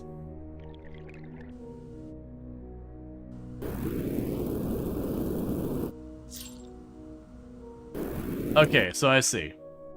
So we're grabbing this, we're dropping in the water.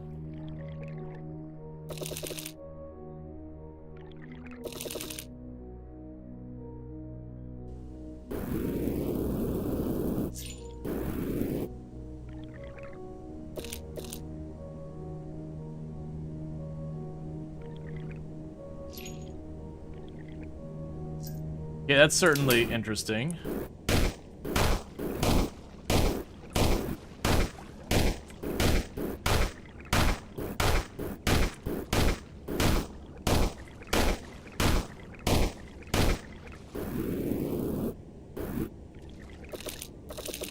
This is not at all what I was expecting the beginning of this game to look like. Okay, open the tech tree. Alright, so we have research. So we can research refining, it costs 20 bucks. Cool. Open the build menu. Build some shakers.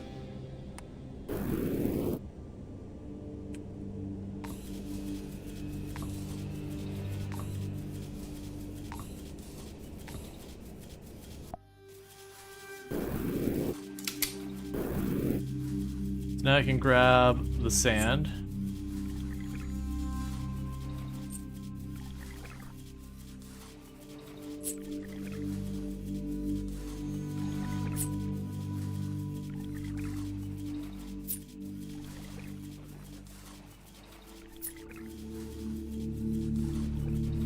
So that's interesting. We got our first bit of automation here. So we can drop that gold there.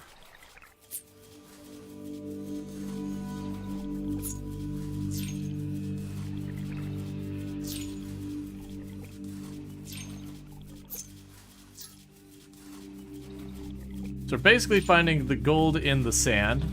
Alright. We can make logistics. Oh, I need 50 bucks. My bad.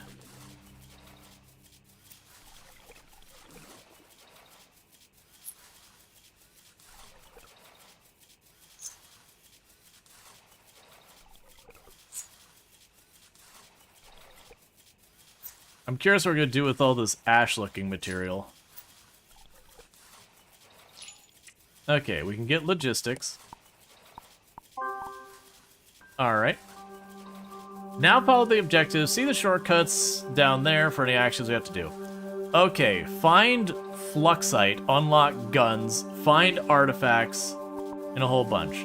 So I don't know what. So that's the shaker. I don't know what you are. Where do you tell me what my selection is?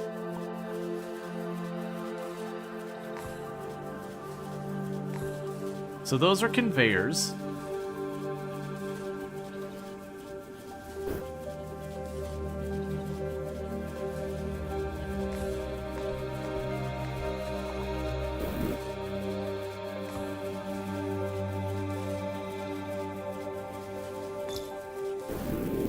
Alright, so let's get rid of all these.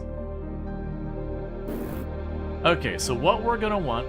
By the way, you can click and drag. Yeah, I just noticed that. So what we're gonna want to do is we can put...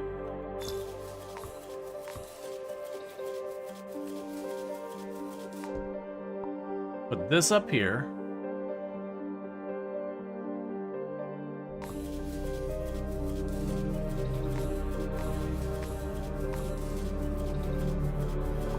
Oh, those are the conveyors. Never mind.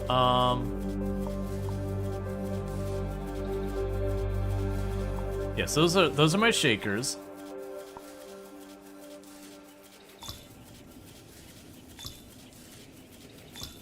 Put some conveyors down here.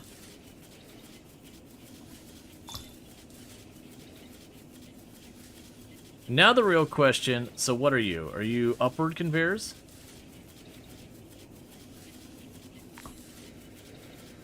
I have no idea. What are you?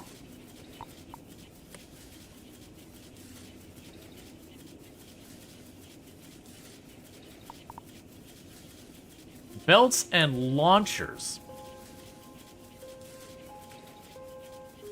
Let's see, can we get an on-screen text box that tells us the name of the game? Yeah, I can do that. That's not a problem. We can go ahead and do this. Text. Game. Label. Okay. Dyslexia. Okay. And this one would be Sandistry.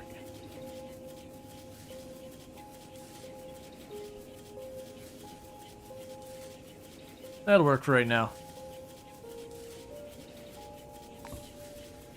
So I'm assuming that's... I don't know what the... Oh. Launcher. We'll launch elements upwards, straight or to the sides. You can build a column of these to create a vertical conveyor belt. Gotcha. So we can go ahead and get rid of that. So what that's telling me is when I go down here...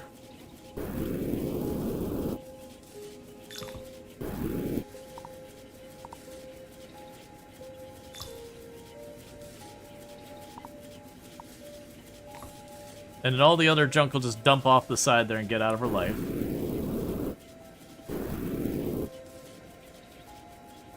Now the real question is...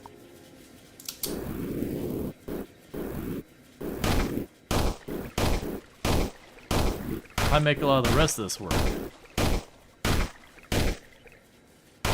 So I'm probably going to need to do is make it so the loose sand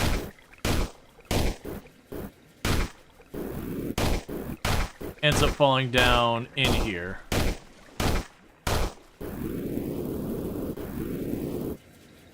Yeah, so effectively have...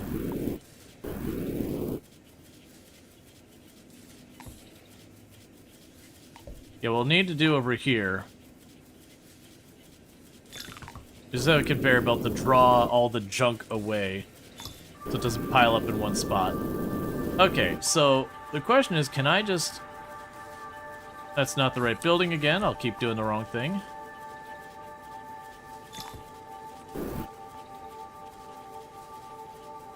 Oh, interesting. Okay, that's not how I figured it's going to work, but okay, we can make that work.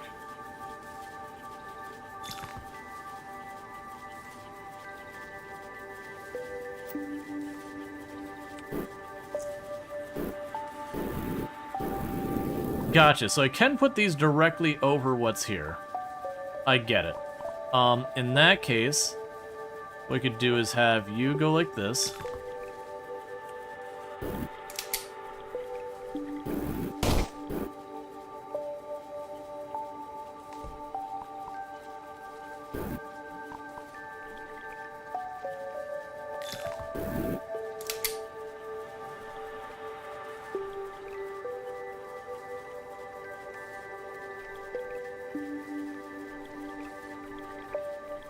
All right.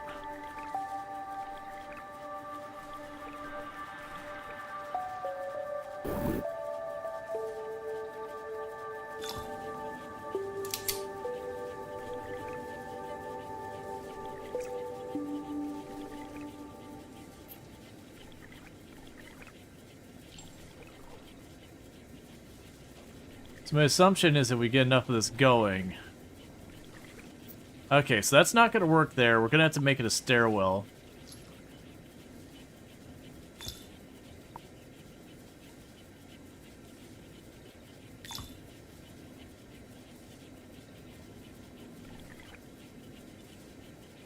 Alright, so this is proving to be very inefficient design I've got going on here, because a lot of it is bumping into what's already up here and not making much progress. But we are slowly getting it to just dump stuff off the other side, and that is kind of what we're aiming for at the moment.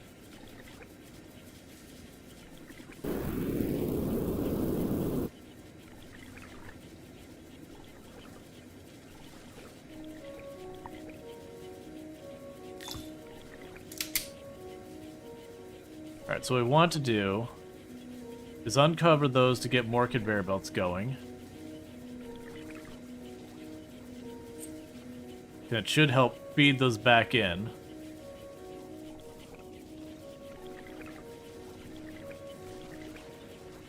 I'm definitely going to need to do more up top, because as you can see, we are just spilling most of our material right back off, which isn't going to get us very far.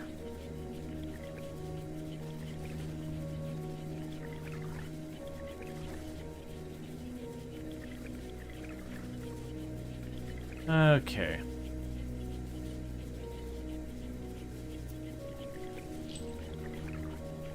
So I think we'll probably end up doing is leaving this the way it is for right now. And then trying to do more. It's a cool concept that we are going to use this to extract our things.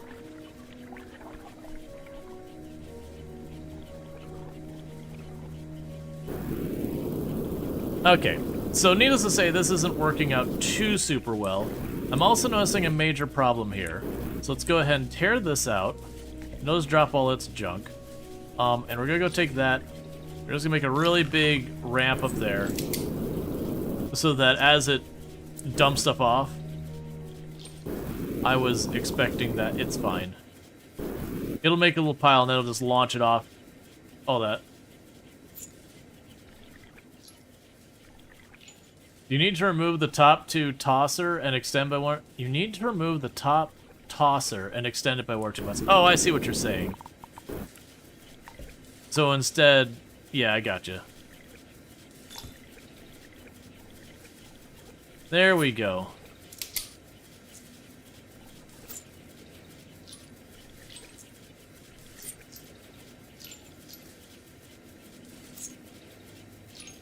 There we go. Oh, we got some that got through. I see.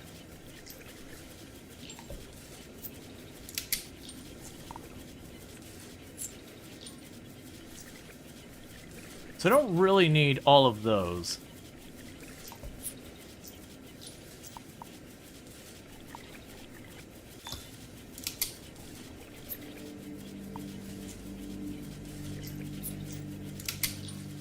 Okay, so we've got it slowly making money now. It's doing a bit better than it did the previous round.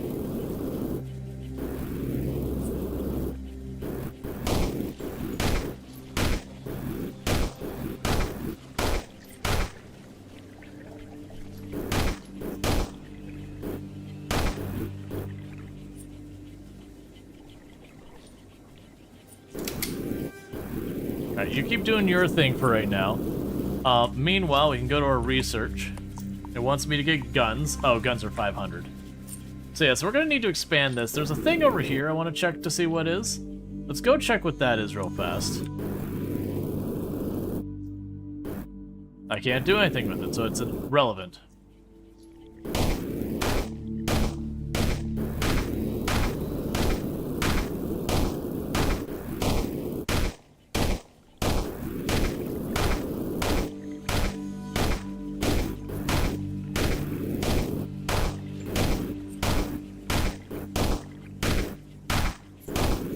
Alright.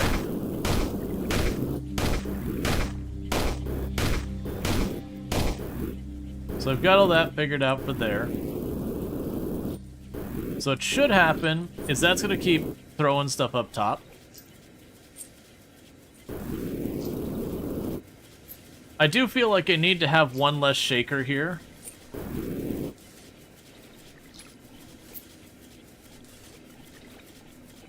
And if we do the one less shaker, it'll help us out a little bit.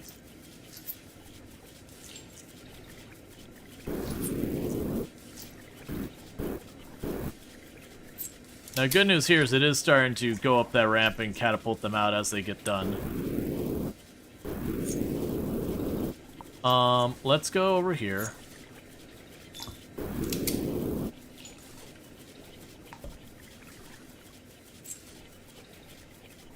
Okay.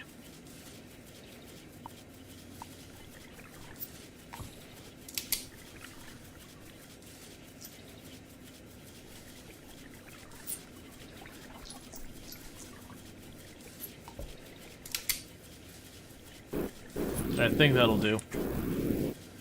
Oh, you're full.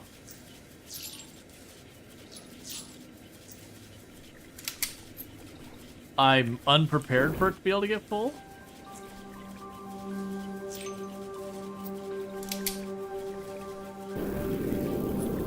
The other thing I'm noticing is our water is slowly depleting.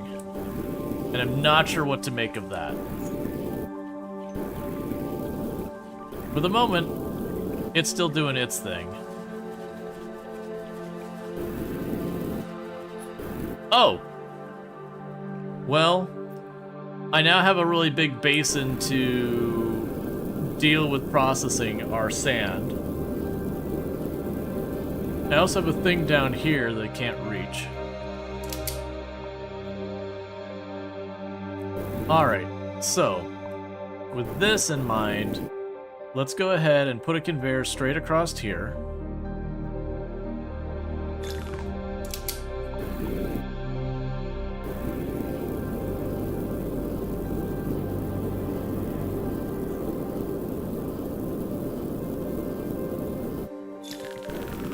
I'm sure this will end well.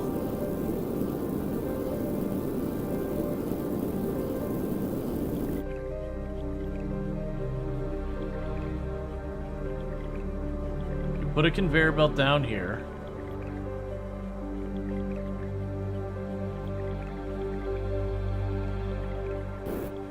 Once we got that down here, we just need to find a way to dump the sand in here readily.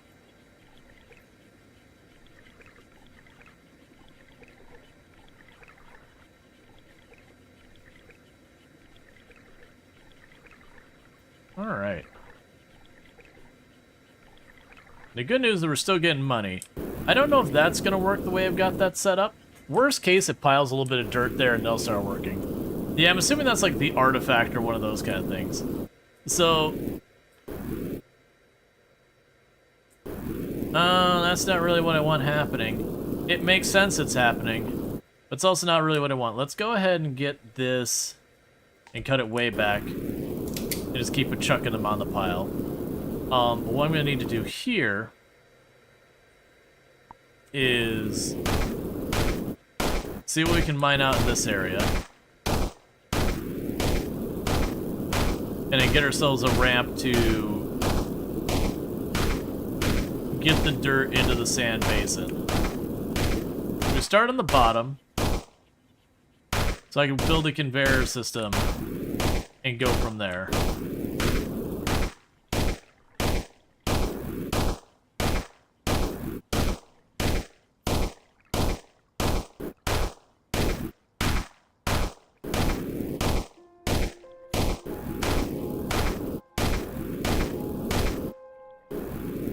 Oh. Okay.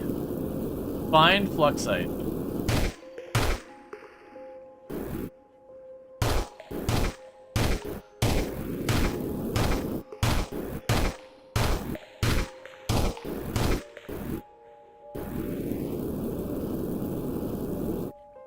Alright, this will have interesting implications. Okay, so let's go check out our fluxite stuff so we can improve our grabber. Oh, upgrades. So we can improve all this stuff. It says grabber, but I don't actually... Oh, here we go. Sure. Increase movement speed.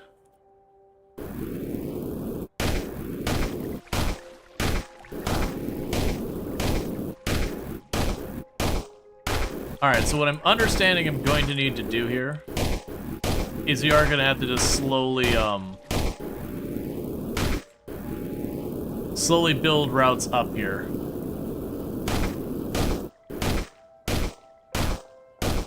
And that they're just going to have to feed into the main system.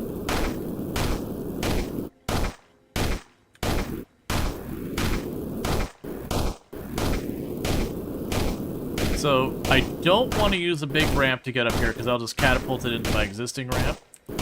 And all that. The other thing I'm noticing is that's just filling up now. And I'm not sure what to do about that. Because we don't have the ability to make more of this.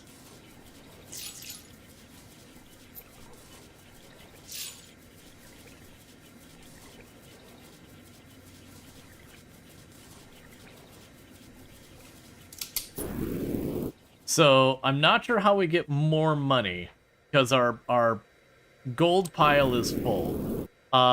Let's check our research. Yeah, so guns is the next one there. Upgrades. None of these have that. Oh, here we go. Collectors and all that. So I don't have them on the bar.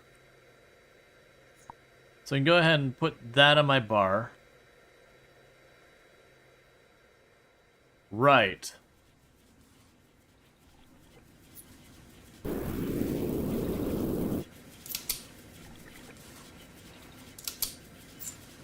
And I see I'm going to need to grab the regular block.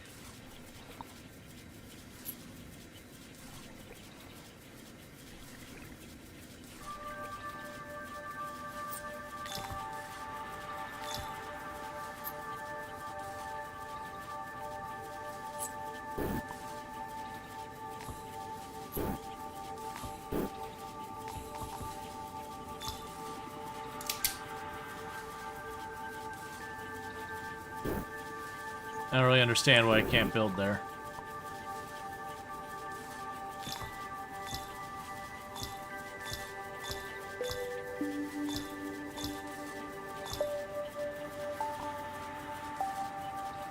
We can remove those.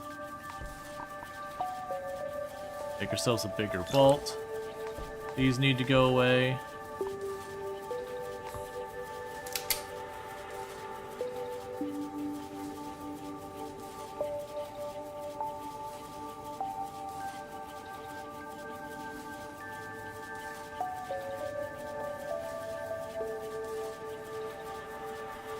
Alright.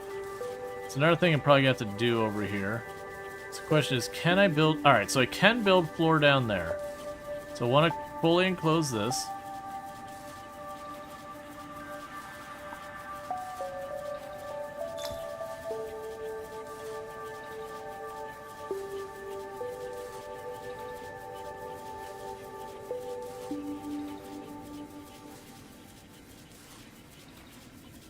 And then with that, I'll be able to make this into a huge area.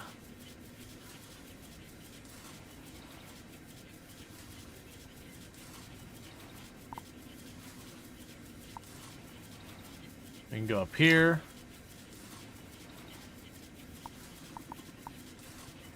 Keep that spraying out there.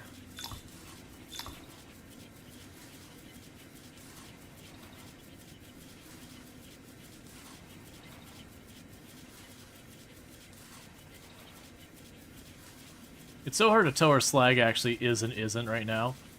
Alright, so we can go here, get rid of all those boxes. And those, and the conveyor belt.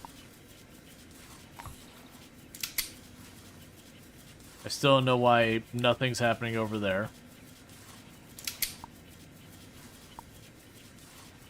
Okay.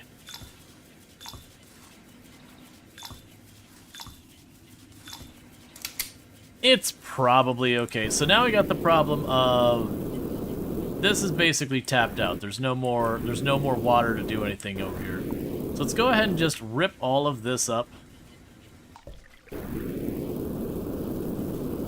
Yeah, and I cannot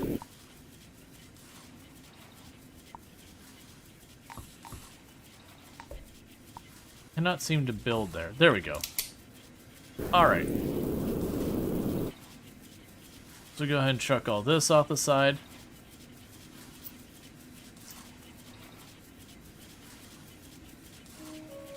Because weirdly, it doesn't seem like those conveyor belts are accomplishing much.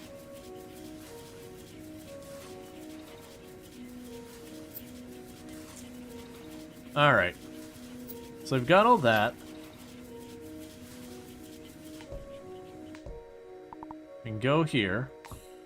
And we got our shakers. That's not our shaker. Oh, I'm sorry, chat. My wife's home. Let me go ahead and run downstairs, welcome my wife home real fast, throw something in the oven. I just lost track of time because I was figuring out the game. But I'll get back here in just a couple minutes, and thank you again for tuning in. I'm going to go ahead and put up words on stream because we've still been having issues with the clip thing with after the Twitch change its clip stuff. So I'll be back in just a couple minutes, and thank you again for tuning in.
Well, that was not great.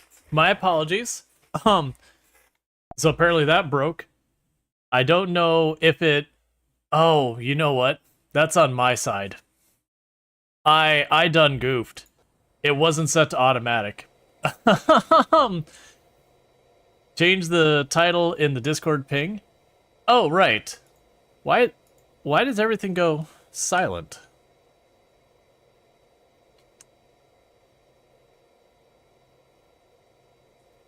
Okay. There we go. Alright, yeah, so let me go ahead and do that. Twitch. Change to Sandustry. And let's check out Sandustry. There we go. Alright, so let's get back to it. So I do apologize about that. No game audio for us who just had to complain. Yeah, no, it's just like weirdly quiet there for a minute. Alright, so what we need to do now is that area is tapped out. I need 500 money. And to do that realistically, I'm going to need to start dumping sand in here, let it go up this way. Interestingly enough... No, because it has to be wet first.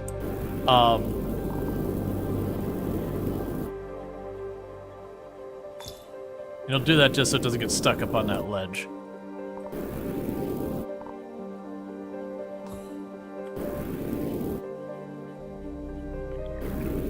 There we go. Yes, that way what I dump over here gets tossed on the conveyor belt, gets wet.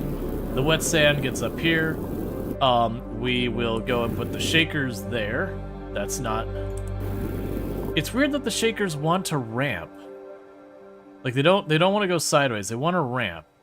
That's the one that's perplexing me. Oh, I think I get it. I'm supposed to make them make a downwards ramp like this.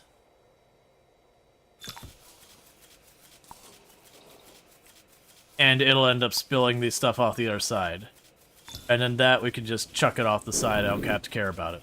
Right. Let's probably get rid of that tile. Put some conveyor belts here. So that way we don't spill up too much. Alright, so now we just need to start dumping sand into this area. And for that, we need to have conveyor belts.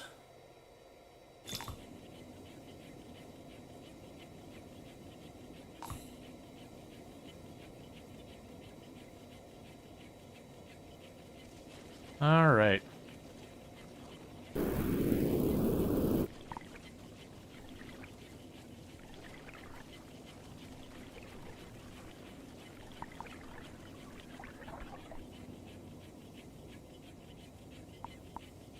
Just trying to align it. That'll do. And that's where we've noticed there's gonna be a problem. That didn't work how I hoped. Okay. I'll probably make this work.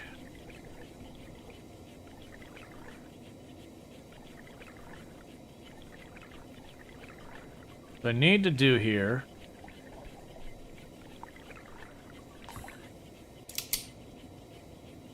is get that to become a solid block.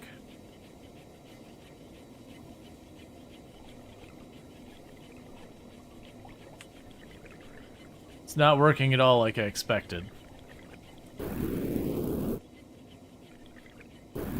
Yes, it seems like these elevators are very imperfect and drop a lot of the material along the way.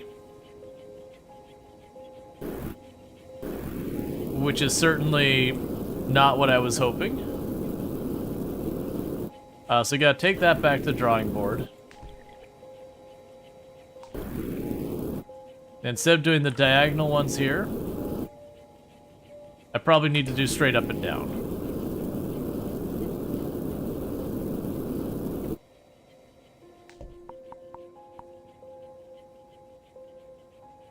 Go all the way over here.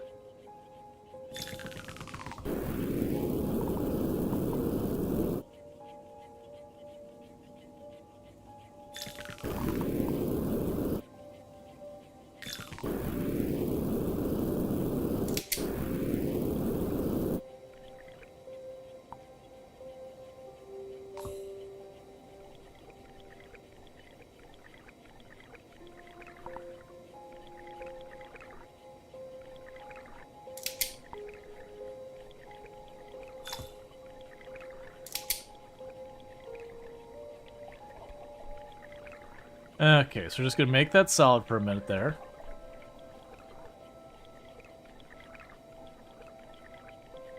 So we do that.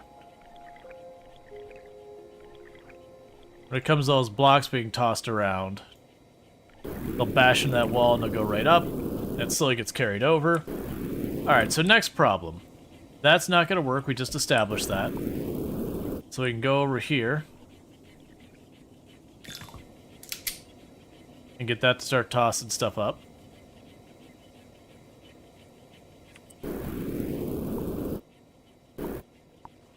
And then we'll need to conveyor this over.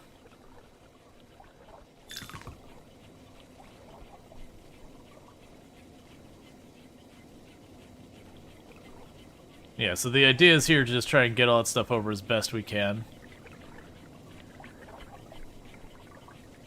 The spec we'll ultimately do is with some of this, as we clear things out, we will want to just start dumping all the slag into the hole. Right, can you go through the... Yes, the question is...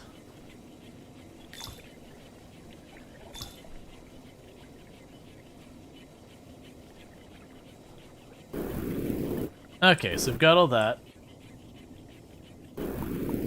So the next move will be to go way down here. Have you go up there.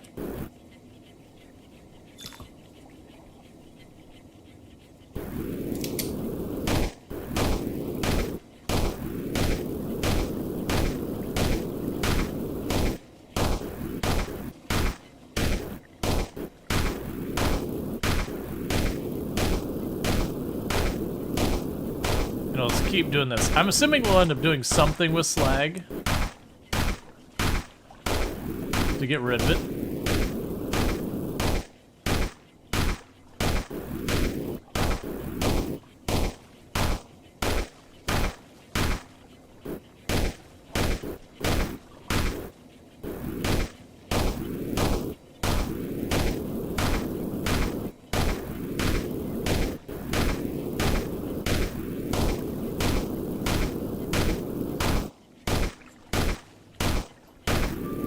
Alright.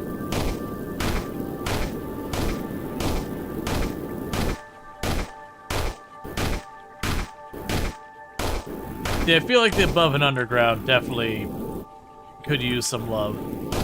The transition does suck a lot.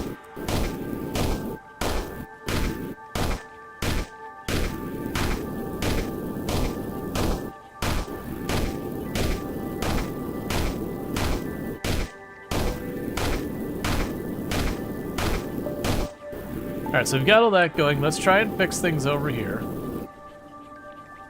Because I am seeing that this isn't getting very far very fast.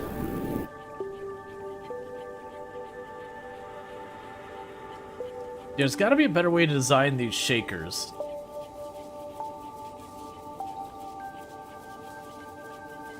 Because the shakers do seem to have lots of issues with how fast they can do stuff.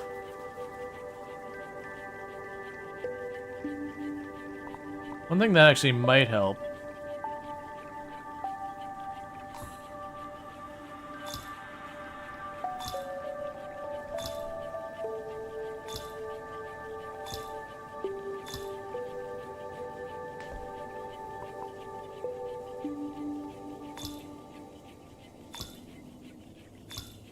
is using these as a means of like tossing them to speed up the rate they move.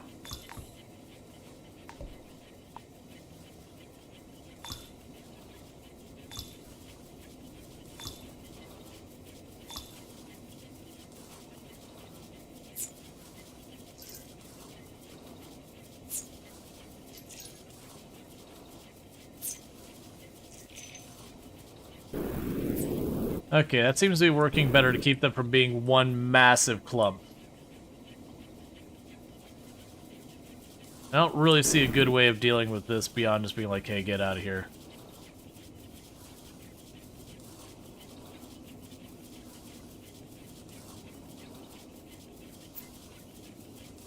Like, they do gradually shift the stuff forward, it's just really slowly.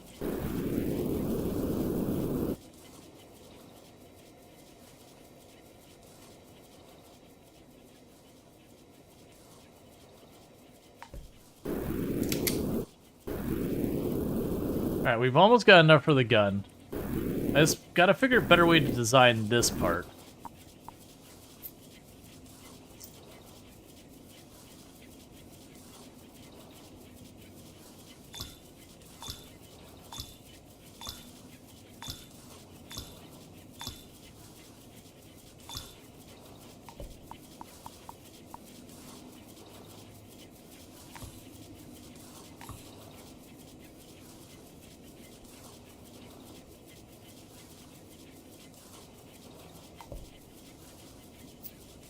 That's not moving in the right direction. Hey, hang on, wait a second.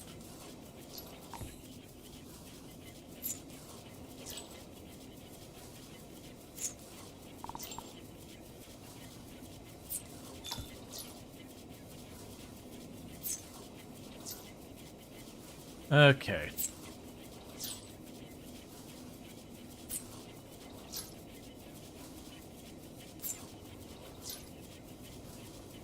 So the problem I have now is I think we're gonna get the point that it's gonna process the stuff slower than we need.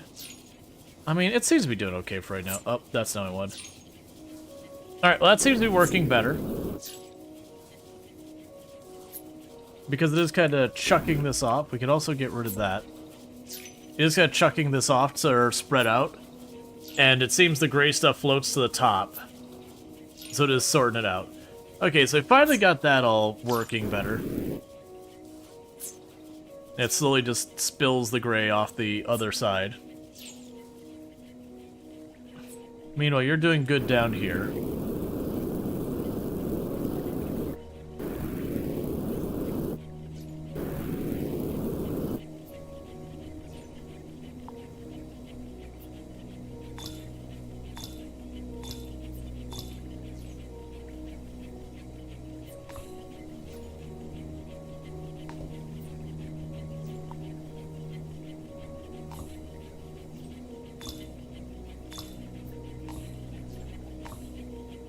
Okay.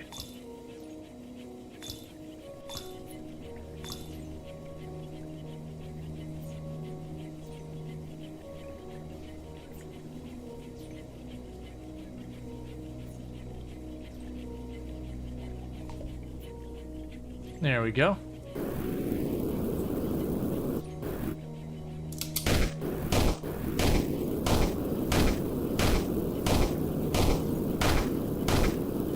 So we can just keep piling up the sand. Oh, we can unlock the gun. So we're supposed to get the gun. Damage type. Now we can get filters and all sorts of stuff. So we got the gun now. Oh, I see. It's just a fast way of mining sand as opposed to a slow way.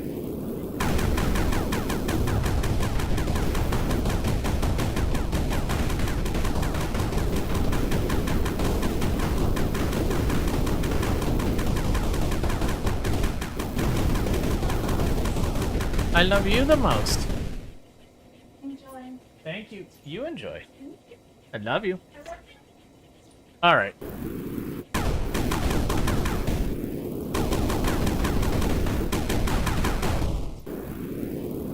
Okay.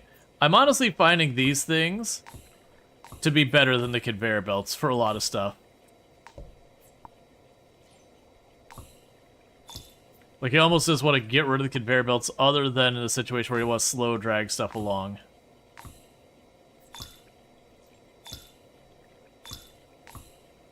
I wonder if eventually they'll have a cost for all these things.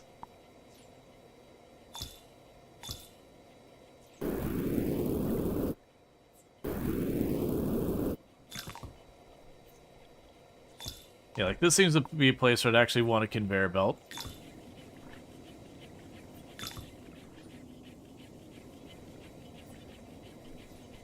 Versus, like, you can't put the conveyor belts through the ground. So it's easier to not worry about those. That's not where I want to get rid of it. That's on me.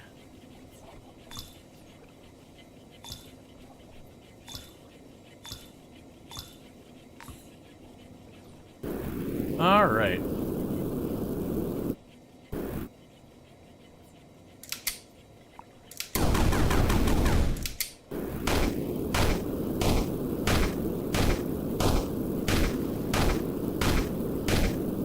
Let's see, the sounds of things aren't pleasant. Figure out his ears. Yeah, no, the sounds definitely aren't the best.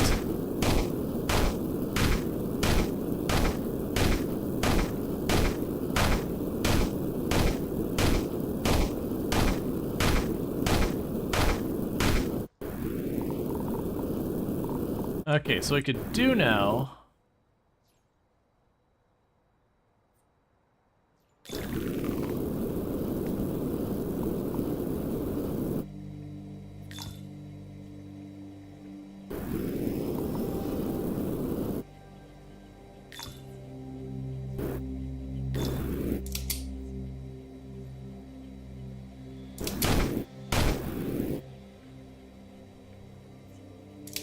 So you can make this, so that spot there. And it'll be the same thing that I could sit there. I'm hoping we get a better automated way to do the mining part, so I don't have to sit there and just chip away at it myself. Yeah, with how slowly this feeds, these things up here are way better for moving stuff.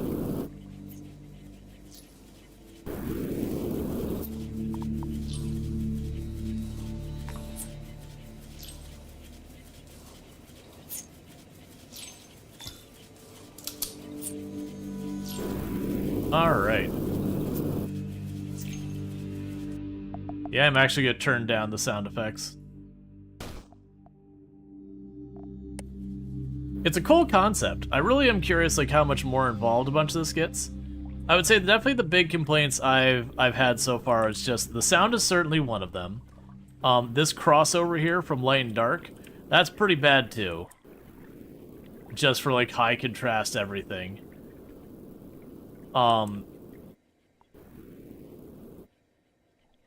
Why are you not going up? Oh, I see an issue with that. Okay.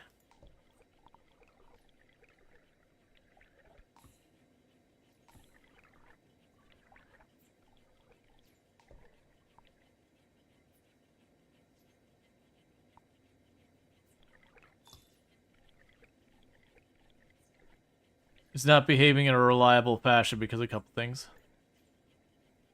Honestly, it doesn't matter if it doesn't want to place there. Okay, so let's go ahead and we can get rid of you.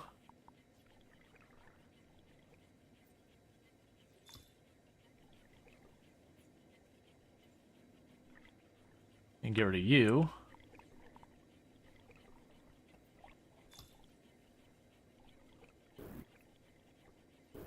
There we go.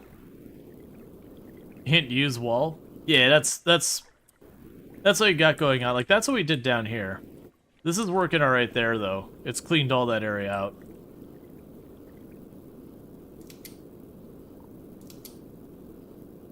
Alright. So then we got this nonsense going on again.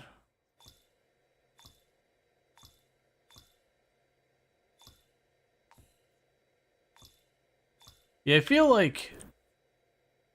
Not that I want it to be expensive to build these things, it feels like there needs to be a little bit of a cost to making a lot of these materials. Just so you don't go through here and be like, yup, I'm just going to go ahead and do this. Alright, so same time as last time, we're going to go here. It'll put a little bit of wall there, and a little bit of wall there. Grab you. Put conveyor belt this way and that way. And then grab this. That's the wrong thing. Grab that.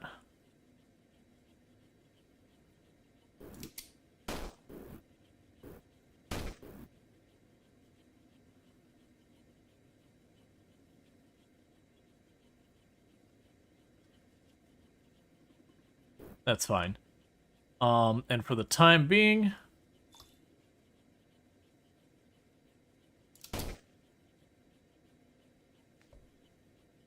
actually, for the time being, we just put a second conveyor. Well, actually, no. For the time being, we can do this.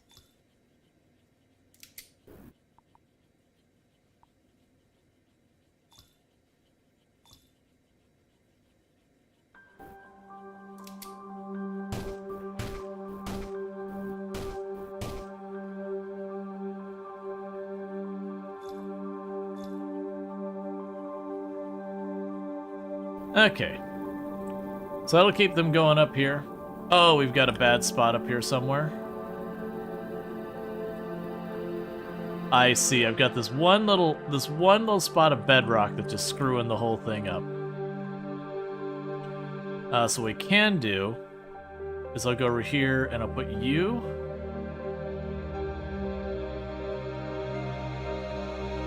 Up there. Now get rid of you. And you. Turn you this way. Then put the wall over here.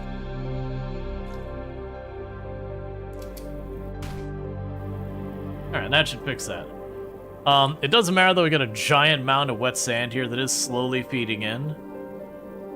I do wish our movement speed was way faster. I also just realized how much money we're making. So you got filters. Unlocks a flamethrower to burn slag, melt ice, and vaporize water into steam that rises and becomes rain. Okay.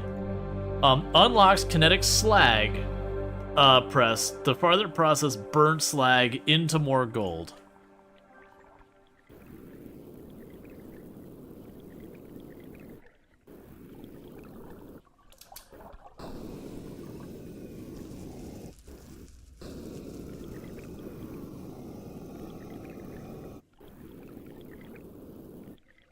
Interesting.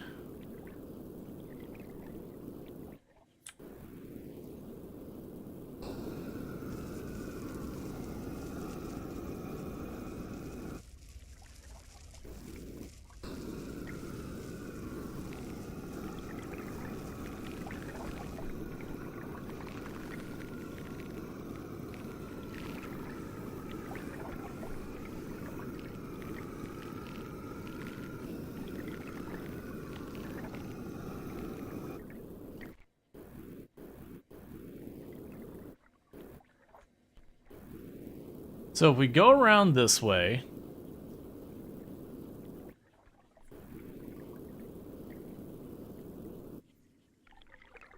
what we probably want to do...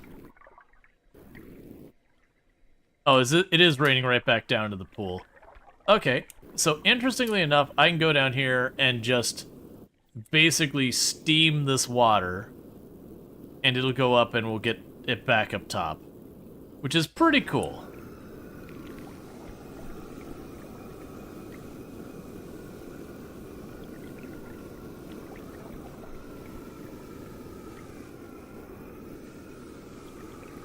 So just kind of like Noita, where we could just kind of do this.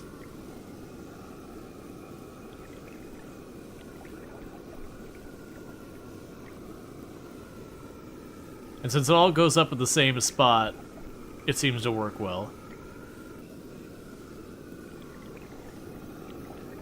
So next it wants me to unlock refining.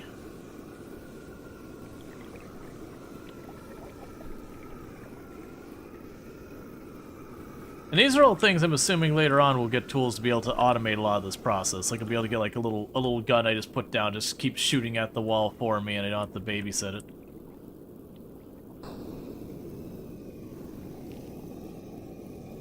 I do see we got a purple thing over there, so let's slowly cut into that while we wait on money.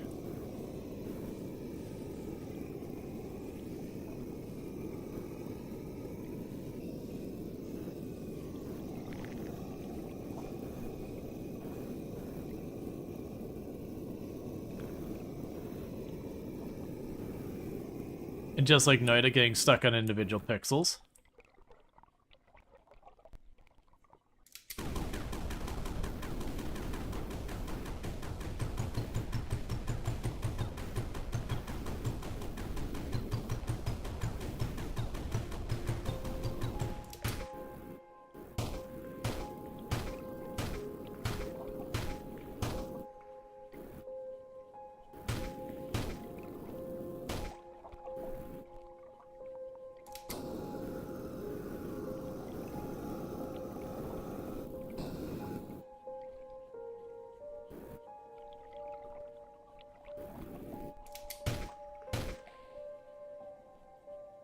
Okay.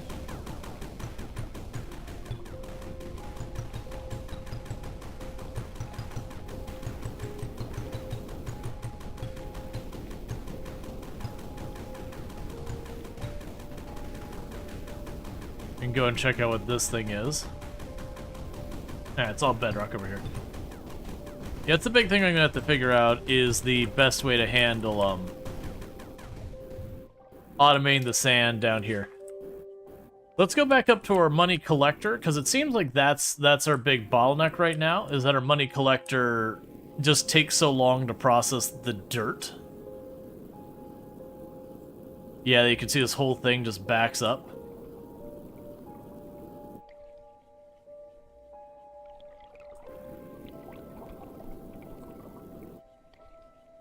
Let's rush over here. Oh.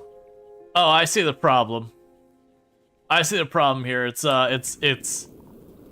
gotten worse. So you go ahead and go like this for just a moment.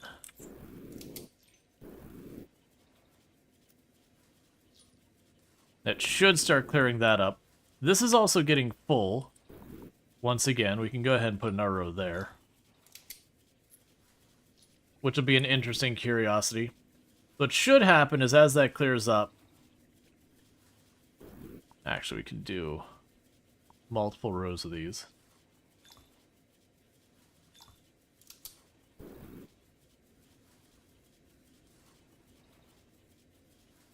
Yeah, that should chip away at the pile enough that we start tossing the mud in there. But the issue we gotta have is apparently we can turn this into burnt slag.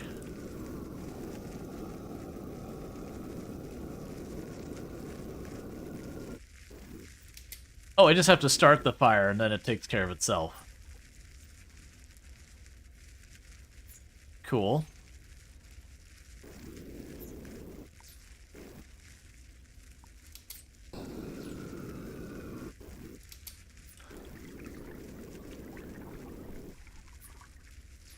That'll help.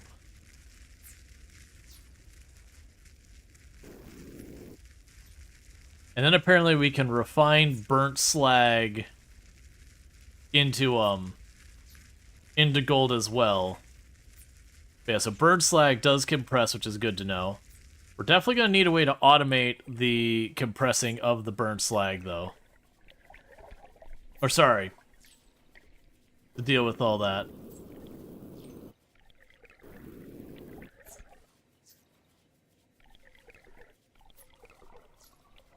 Alright, so research.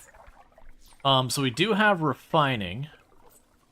Unlocks kinetic slag press to farther process burnt slag into gold. Okay. So I need to get the kinetic slag press. Marquee tool is used to move and copy structures. That's good to know. Drop burnt slag onto kinetic slag press from a great height to refine it into gold and spores.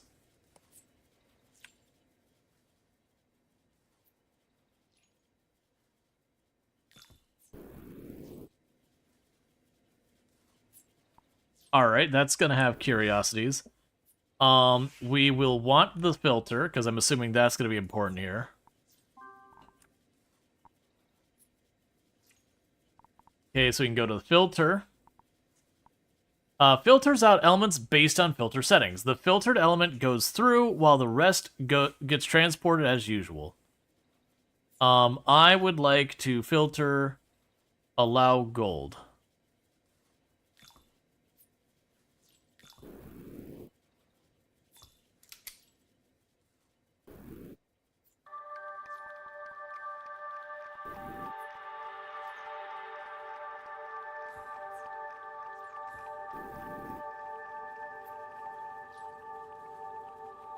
And then we can just... Oh, I'm going to need that to go the other way, aren't I? So get rid of that. We'll go here, tab, buildings, filter, gold, this way. Conveyor belt that way and that way for anything that spills around it. You can be a really, really deep box here.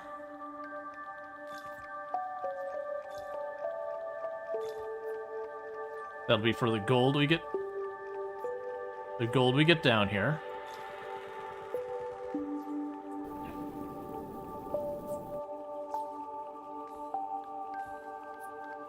Same as before, we'll do this. Let's put up a wall here, just to make sure anything that pops out of here doesn't get away. Now the real challenge is dealing with making sure the slag we get up here is burnt. So I'm gonna go ahead and do a filter. So I think the way we can handle making our filter is I'll make something like this right here.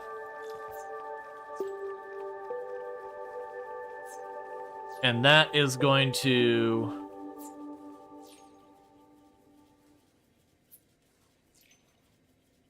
yeah, probably make it block like right there.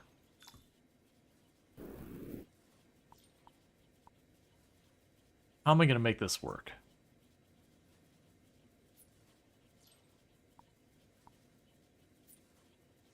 So what I can do is we can go up here, you go there, you can put a little wall right there. So all our stuff goes here. And from there, we can turn around and do tab, buildings, filter, and so regular slag, that's too high. Regular slag goes right back down. Burnt slag will keep going across. We'll need a wall here.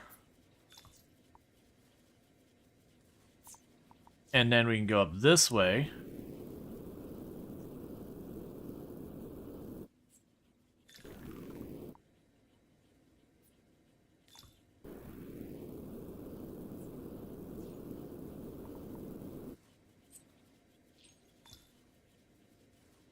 Alright, so let's try lighting this on fire now. And let it burn. I also need you to go the whole way down here.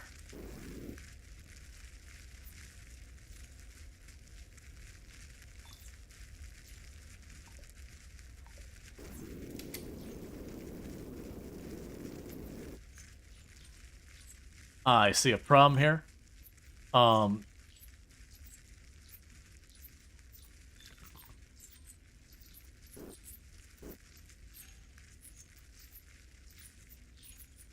Cool. So we're getting way more money from that too. So now we have a purpose for our slag as well.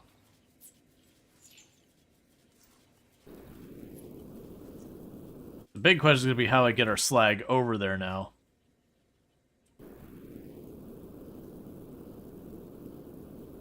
Okay, so we're officially reaching the point that is going to deplete that material, so we need to go down here and actually mine some. What would be the next thing we would unlock? We can get lights, I don't care about those. The tools, which will allow us to get vacuum to move piles of sand. We get refining, which lets us make planter boxes. Make a rocket launcher. Unlocks pipes and liquid vents. Okay. Oh, the other thing I can do is go to upgrades. We can increase our movement speed, increase our range. We can increase the dig thing.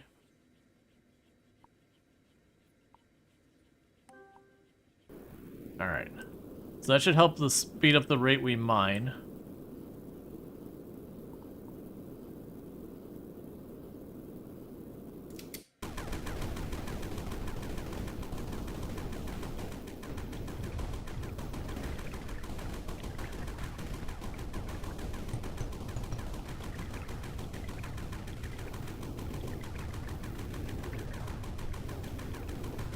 Okay. Try mining as fast as we can here.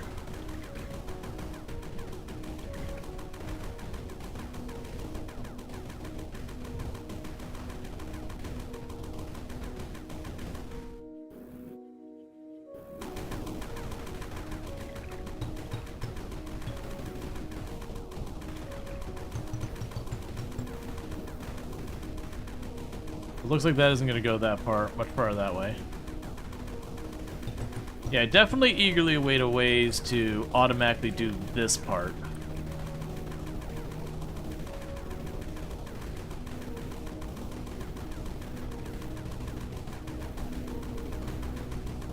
Just trying to carve this area up as best we can.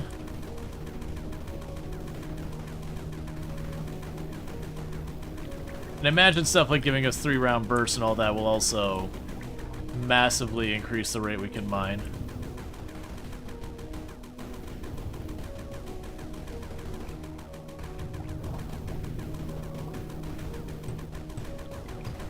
Alright.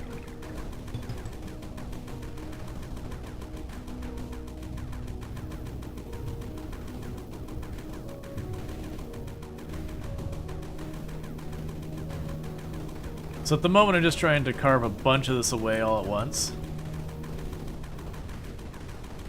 And I'm gonna go put things on the bottom to make sure that it gets to where it needs to go. But since I already have a functional system on the other side, I'm just gonna put more of the things that chuck stuff.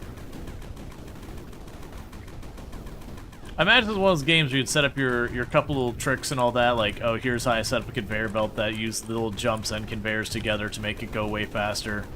And then once you've set that up, you just start duplicating it everywhere.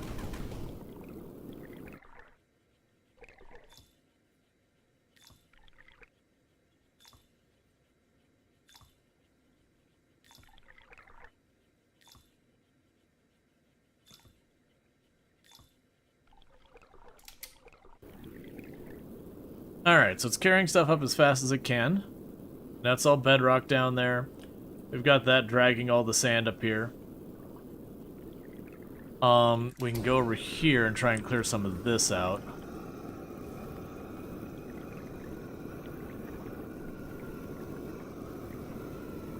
This is another pocket of sand we've got going on over here.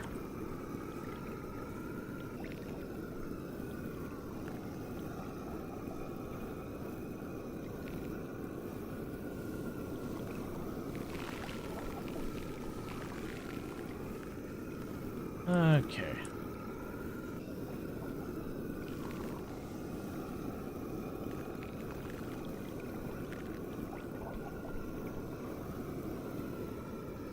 Try and get some of this out of the way real fast.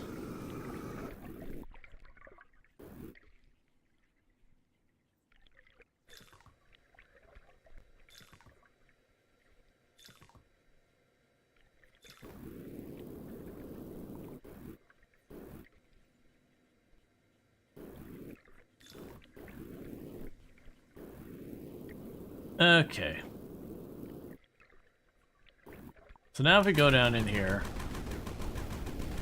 we can start carving all this area up.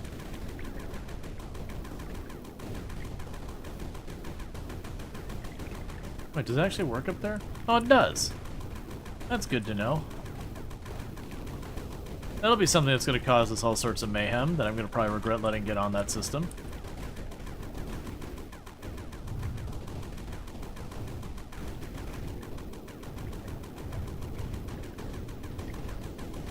Okay, so let's keep pushing down here, see how low this goes.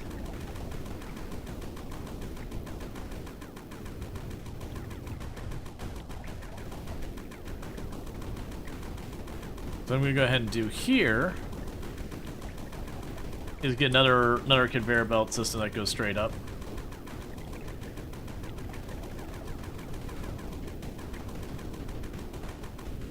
Alright. And interesting enough, oh, it's probably from our stuff we got going on. Never mind. I say interesting enough, I see construction areas and I don't know why. But no, I got why. Alright, so let's go ahead and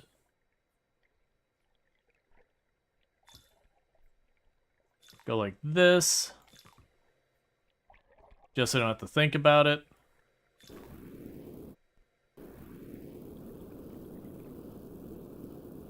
I can just plug this straight on down.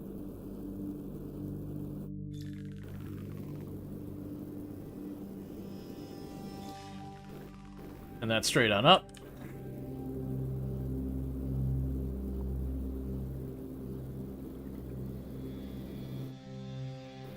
Ah, I see. So let's get rid of that one.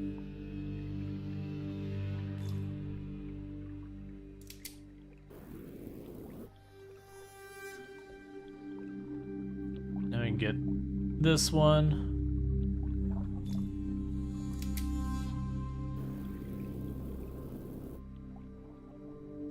Okay, I'm seeing a problem with our design here. that all the ones that are hitting the ledges there are just bouncing right back off.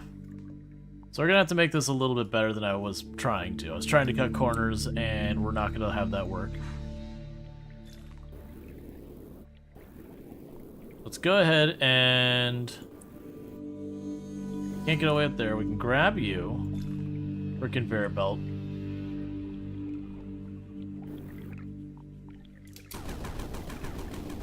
And see how this works.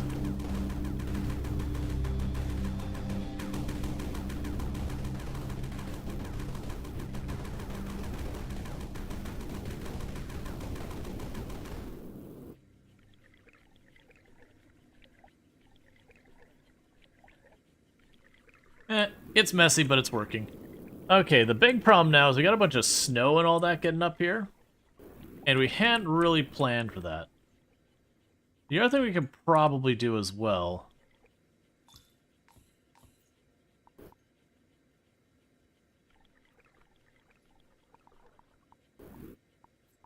just in case stuff falls off. You can go up here.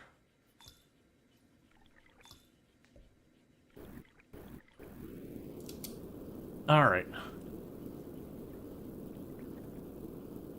Oh, that's... okay, I didn't realize... yeah, that makes sense. Alright, so apparently the snow... when it goes off the conveyor belt, it turns into ice. Which causes all sorts of problems.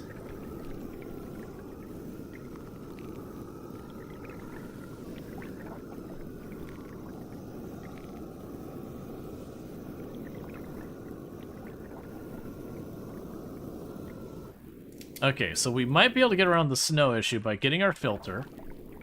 Let's go to our buildings, filter. We will say... block selected element, allow everything else.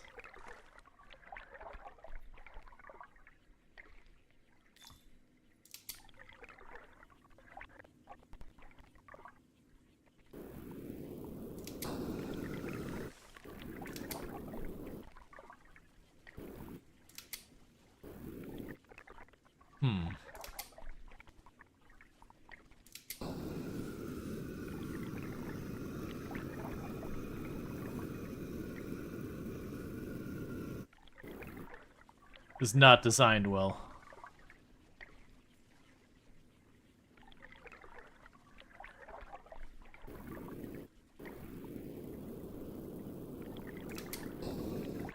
Yeah, so the snow is gonna be a reoccurring problem that I'm gonna have to figure out. How are we doing over there? That is full. And that is getting no progress at all because it's buried up to its eyeballs.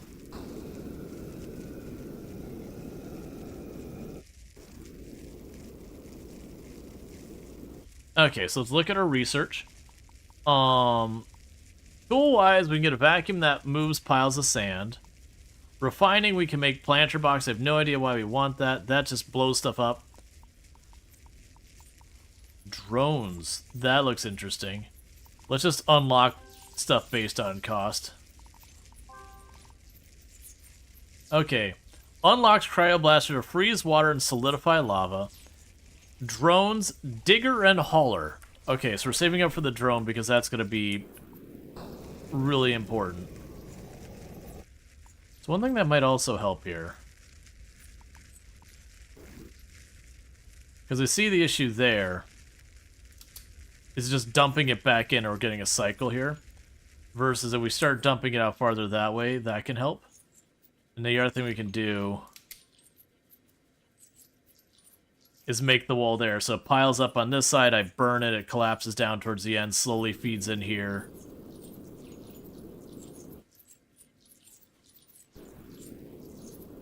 Alright. I'm sure we'll do something to process the mold, mildew, whatever the crap it was.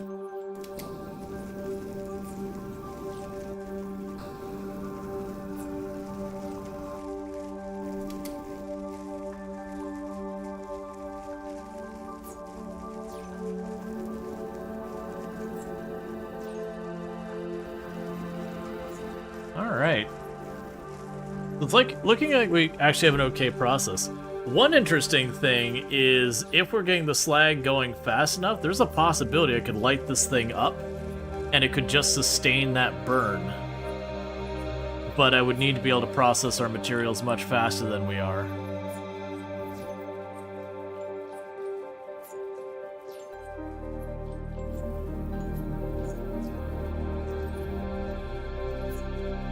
Another thing we can probably do. I was gonna say we can put filters down here to drag the wet soil over here, because a little bit's getting down there from time to time.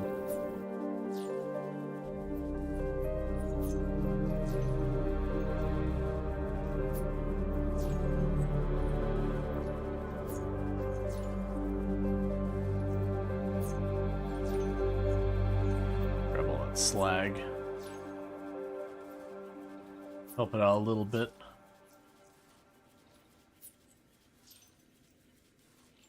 There we go.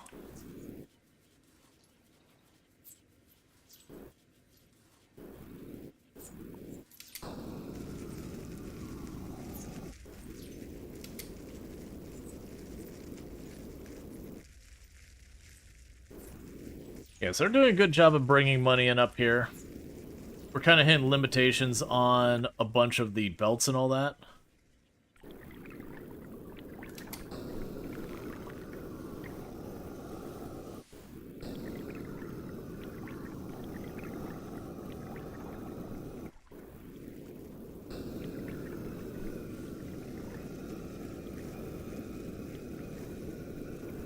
And unfortunately, it doesn't seem like it's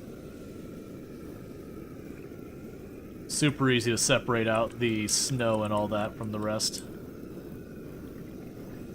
Yeah, so the lesson learned here is if I'm gonna go mess with snow, I need to set up a filtering system for it to not get fed into the rest of the system until I decide what I'm doing with it.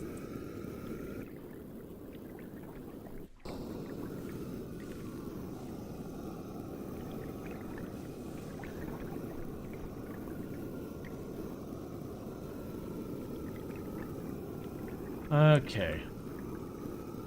Yeah, so I think we got down to the last couple pixels. It's like Dome Keeper has factory game. You like it a lot? Yeah, no, this has been really good so far. I've been enjoying it. The big thing I gotta do is figure out more stuff. So we got the vacuum. That's to move sand. We can clone stuff. Alright.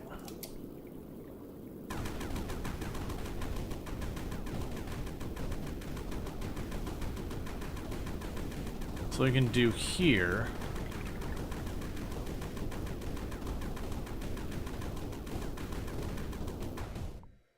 It's honestly for right now.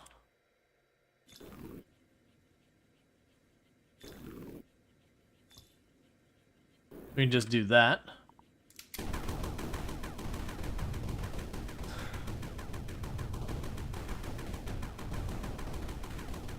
Now bring in tons and tons and tons of sand.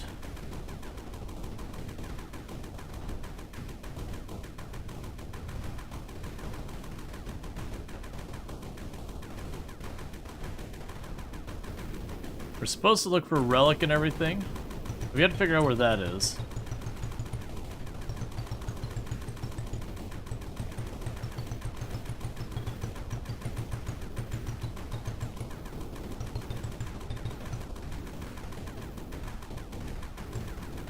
It wants me to also find,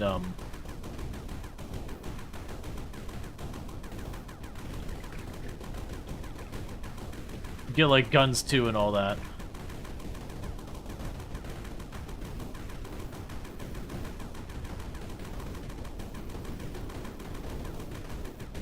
I hope we find, like, another cave system down here.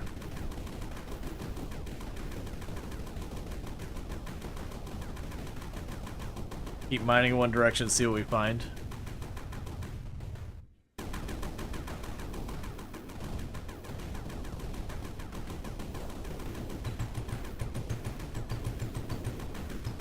Alright, there's a weird X above us.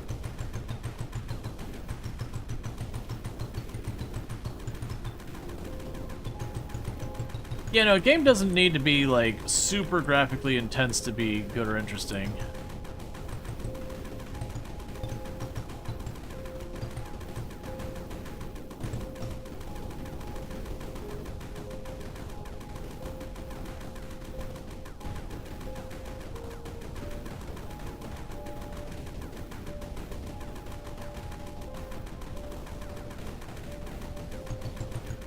Okay.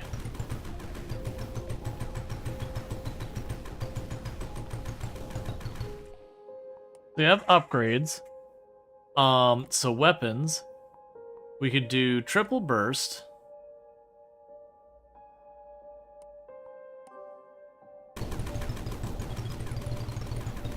There we go. That's mining way faster.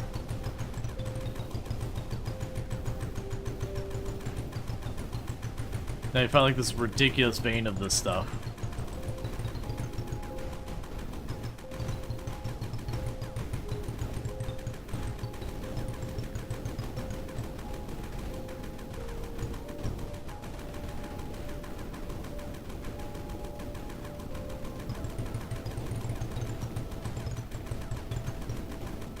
Okay, we can go here and upgrades and weapons and yep.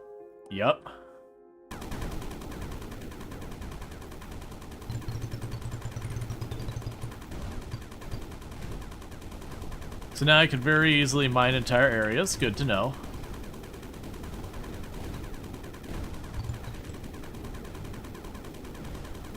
Alright.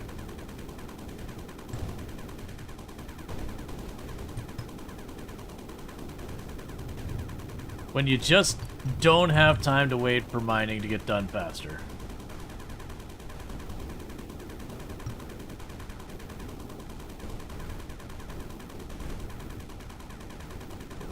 All right.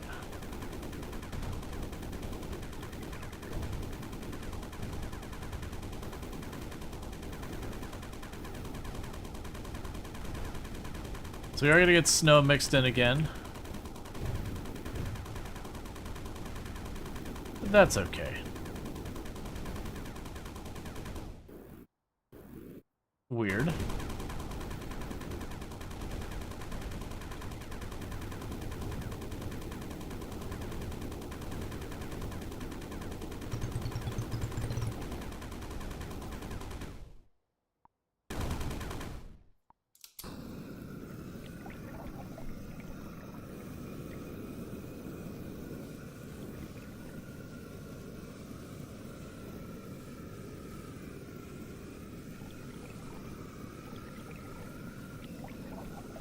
It's an interesting design.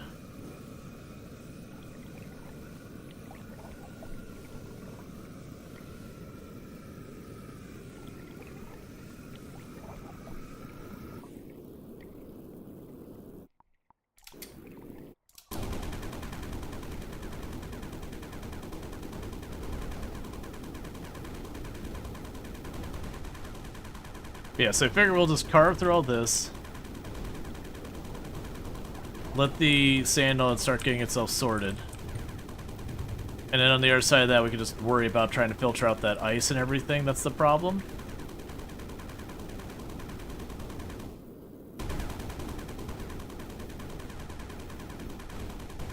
Because honestly, the upgraded stuff here right now is just straight up a better drill. Those red sands are rare. Yeah, I also noticed I couldn't do anything to it yet.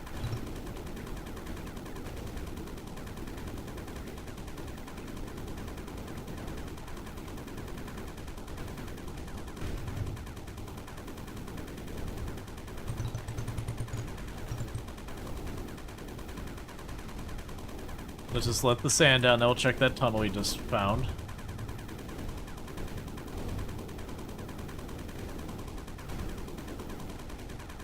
But as you can see, I have way too much sand down there not getting fed into the system.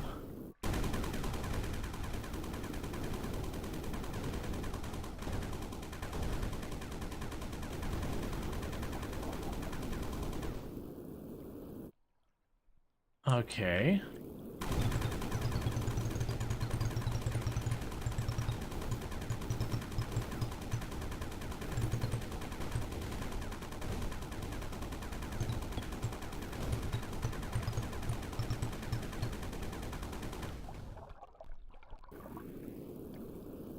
And I guess from here, do the same thing as the other one where we put all the steam up top. That's a cool ruin. Yeah, I'm guessing the idea is that we can feed water up through the system by making it into steam, and only so much of the water gets back down, so we can kind of drain the different reservoirs over there on the left.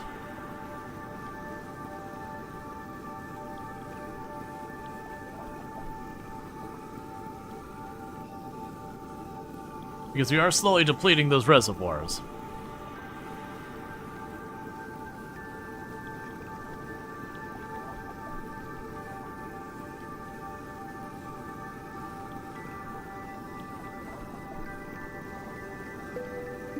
Though I am curious what'll end up happening.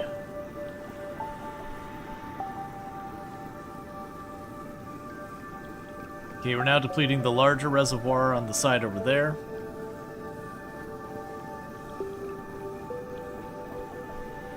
Steam is managing to get into the reservoirs now, though. Alright, so let that sit for right now. Meanwhile, upgrades.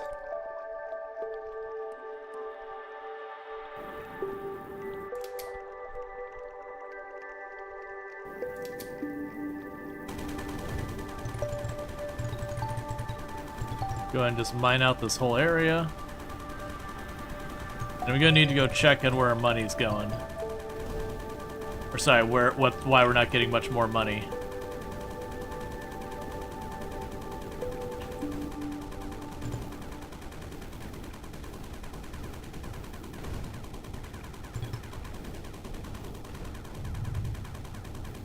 My guess is the ice is clogging everything up.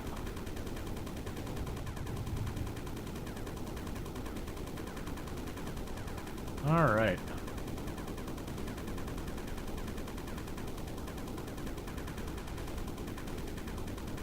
Just like that, we got a huge area we're mining out.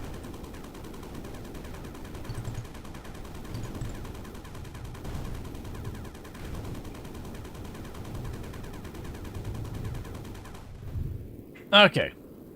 So you're doing your best for right now. It obviously could use improvement, but that's okay.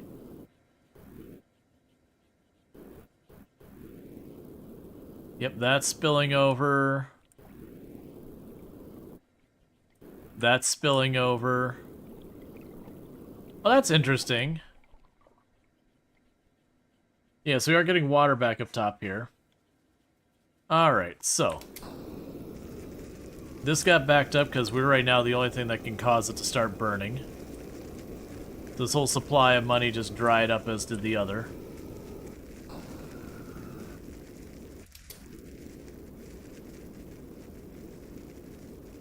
And I didn't even look to see if there's more stuff over here.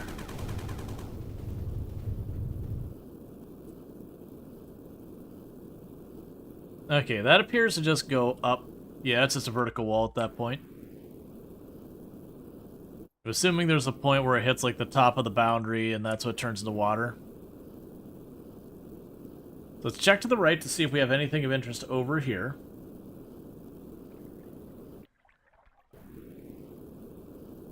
Nah, it's looking like the same deal. Okay.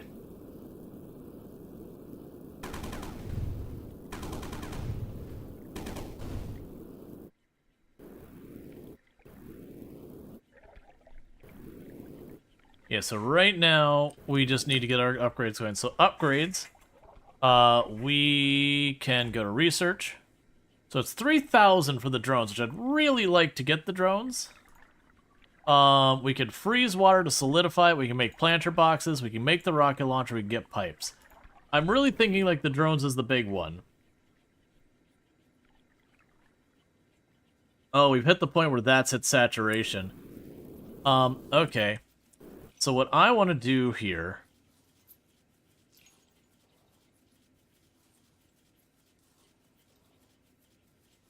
Just grab all of this up here. What I'm going to go ahead and do... How am I going to go about this? So let's go ahead and plan to go all the way over here.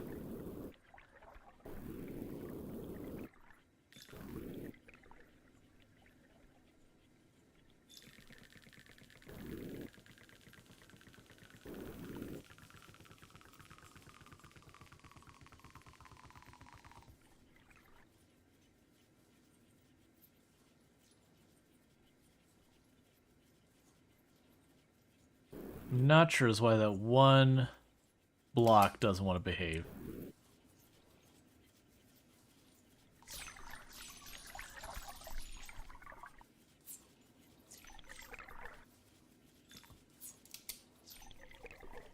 Okay.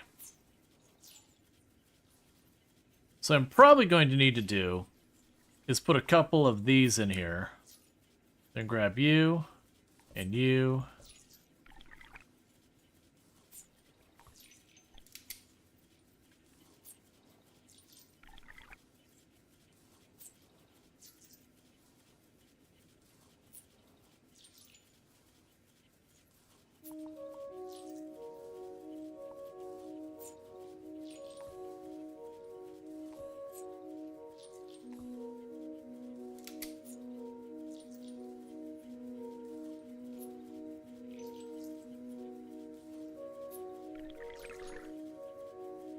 All right.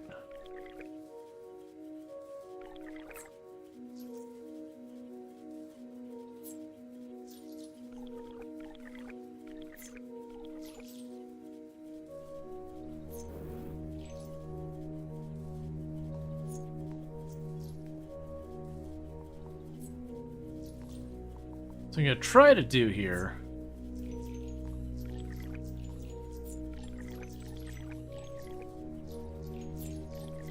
is make it so it starts chucking gold off to the right.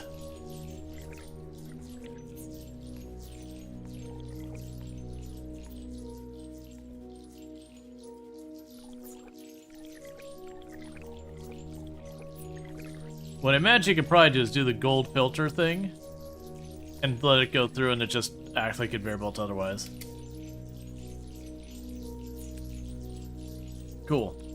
So let's go slowly clean that up.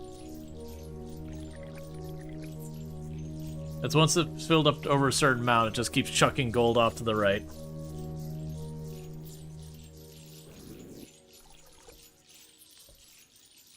Let's heck with it. Take that row out.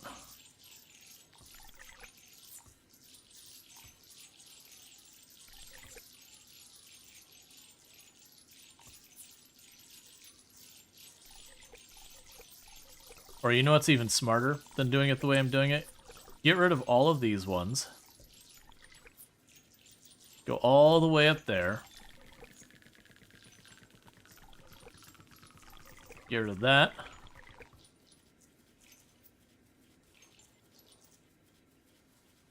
Go straight up here. And what I'm hoping is if we go build, filter, gold, and do it like this. When it fills up and it gets to the top, it will try and go over. I don't know if that's the case. If it's not, you know, whatever, we'll figure it out. I mean, honestly, what we could even do...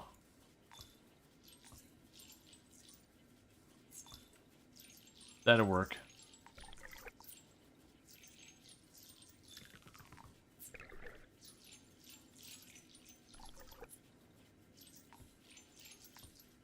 Basically, as it fills, it'll start climbing up here. I'll just keep chucking stuff over.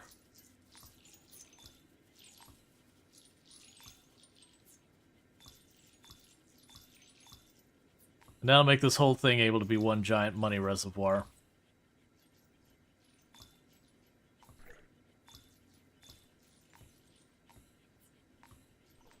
And I need to go over and do stuff to improve my system on the left there.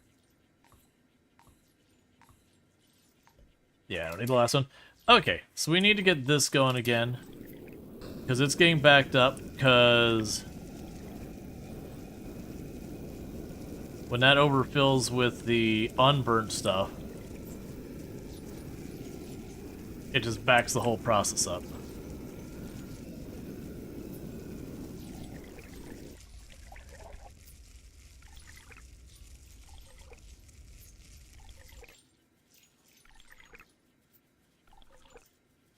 Alright. And I'll also need to clean this up because some of the mud is getting through. Or wet sand or whatever. And realistically what I'm going to do with the wet sand...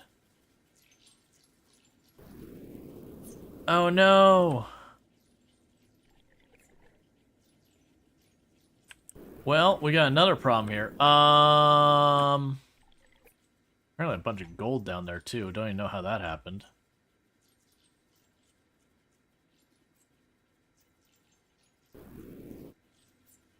So you're sand.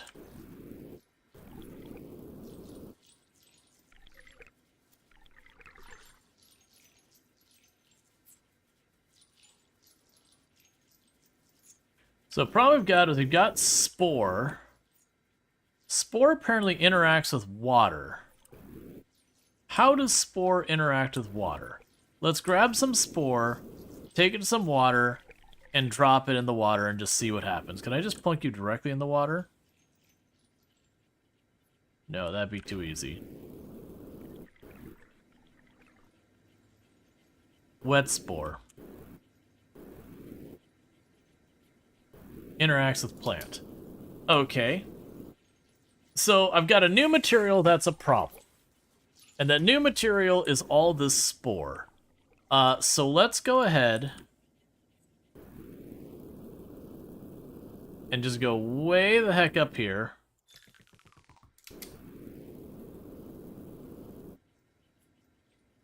And just let that crap rain down everywhere.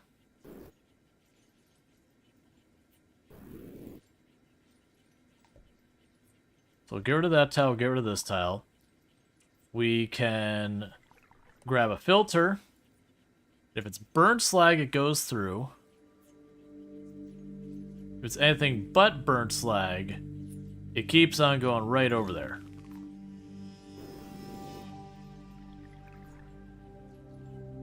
I don't know the best way for us to deal with this anymore.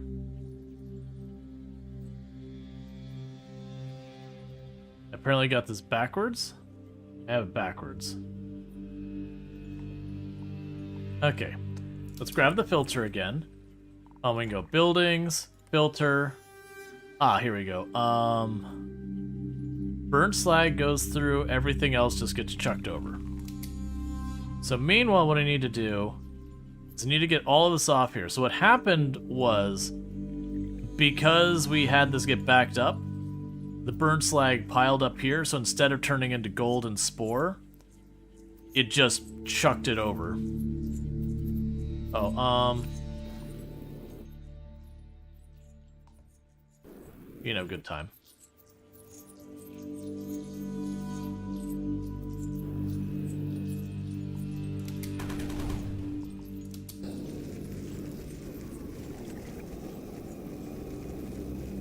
Can I burn spore? No. Yeah, it's gonna take some doing to get the spore sorted out. Don't really know the good way of getting that, but we're getting pretty close to getting our drones. And I'll figure that out. We didn't check over in this cave, did I?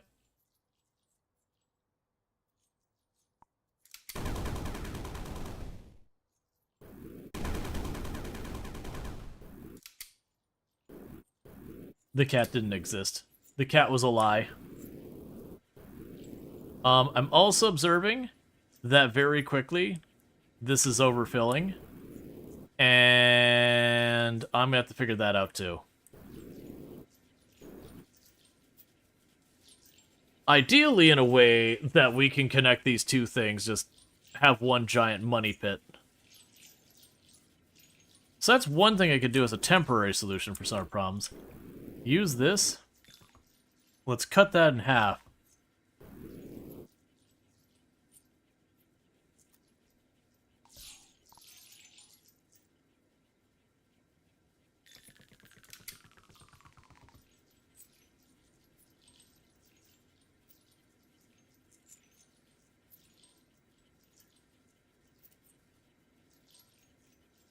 That way I can, that's got spore in it. Let's toss the spore over there.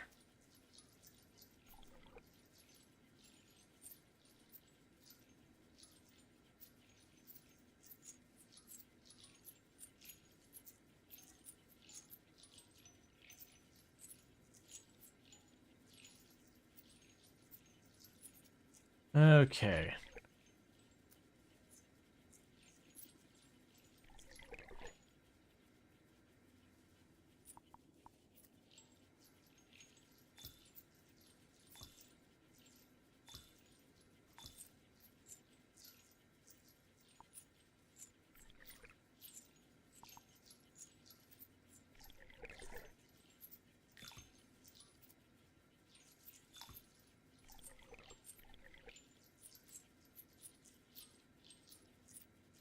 I'm seeing that's not going to work down there. We can go ahead and just...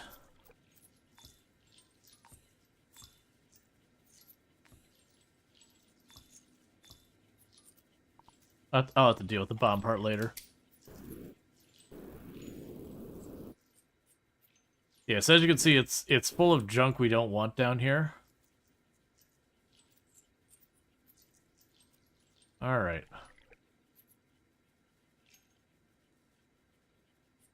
And then for the moment, we're just tossing all the spore up here. I do appreciate that it grabs one material and that kind of filters for it. You have to worry about is like you just kind of edge in and grab a whole stack.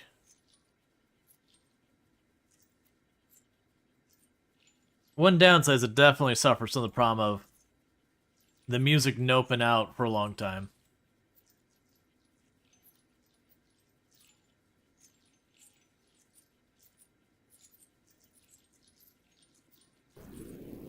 Okay, so you're doing your thing here. You're doing your thing here.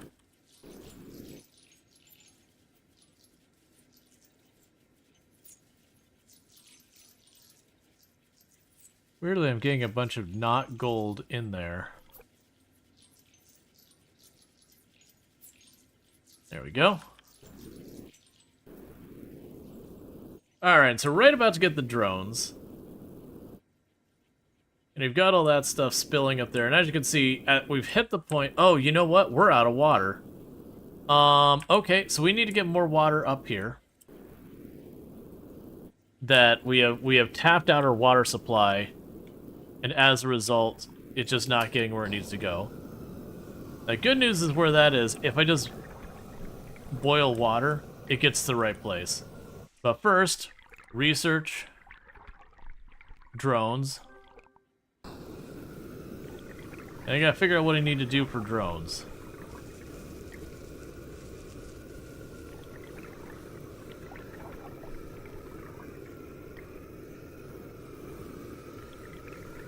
Alright.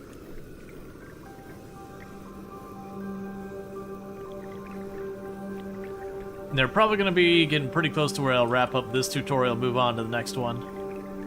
Because it's been an interesting game. When it first loaded up and I saw the character and the movement style, I was like, oh, this is going to be pretty bad. It's actually a pretty interesting game. I'm glad I stuck with it a little bit longer than I... Like, once I'd seen that. So let's see. Inventory, vacuum, digger. A digger drone will autonomously hit until hitting hard surface.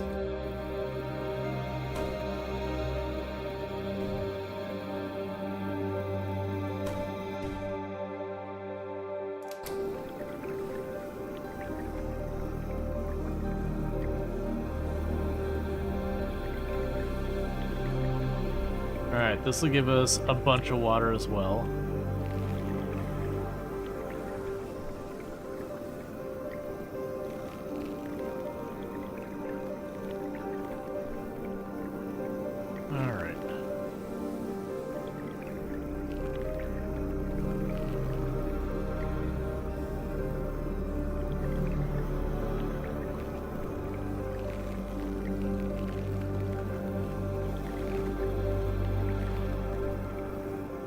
So good as the snow is falling directly into the water. You're gonna run into problems when we get all the way up there and it's just loose sand getting up to the area. And not proper water. Not proper wet sand. I'm honestly curious what type of renewable water sources we're gonna find in the game. I'm assuming there's gonna be some process that we can do to get net new water. Alright, so let's try this drone that we got.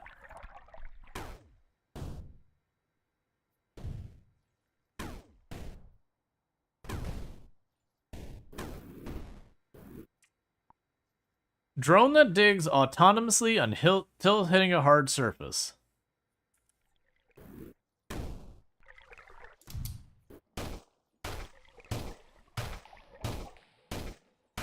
Let's dig in here for a moment.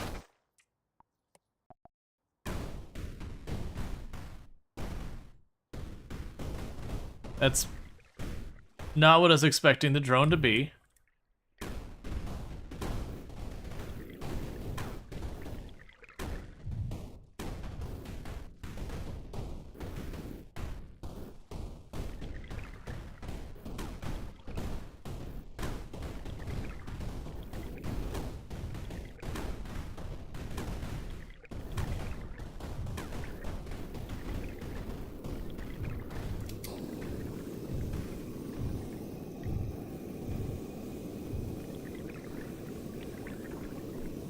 Okay, so I mean, I guess you can go into an enclosed space and that'd give you a whole lot.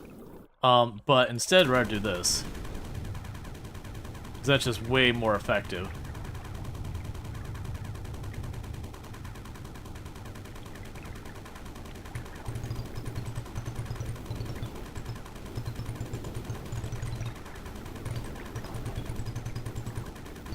Alright.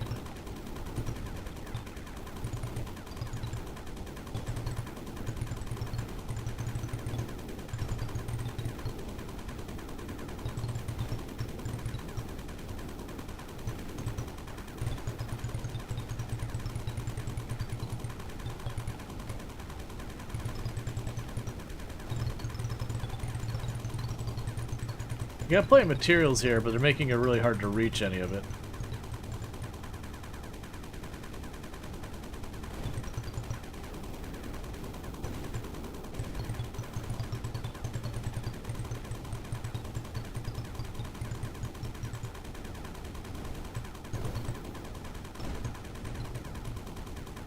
Not gonna fight with that more. It's fine. But yeah, so as you can see, we can clear up areas really fast with this. This is definitely the best thing we've got for mining right now. But this is all mud. I'm not gonna bother wiring all this up. Curiously enough, we do have stuff sitting on top of the water there.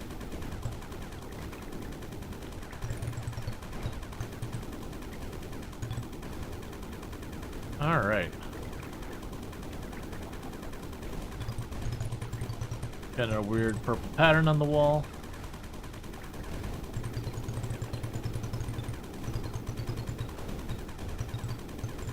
Yeah, my assumption is we just explore to find the relics.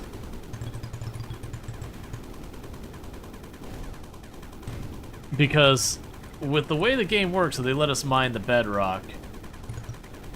Well, that's interesting.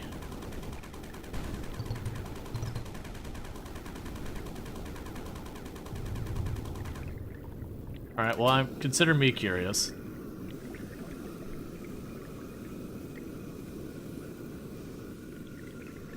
So I'm assuming what'll happen is this will become rain go up top, or steam go up top, and then we'll have another source of water up for the top reservoir.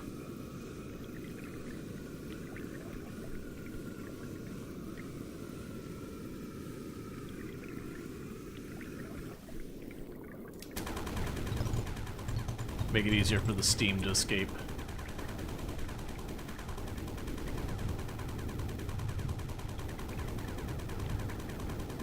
All right.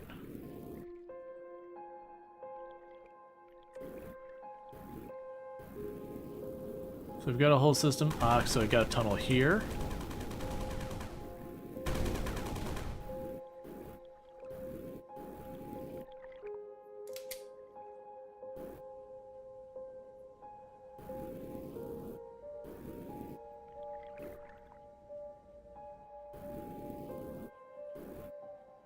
Interesting.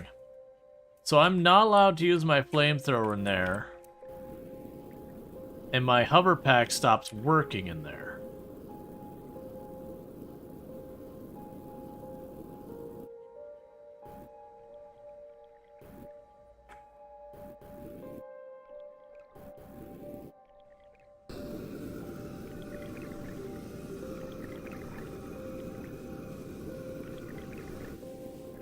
Yeah, let's try that. Let's try going in there again. I think I may have just bad inputted that.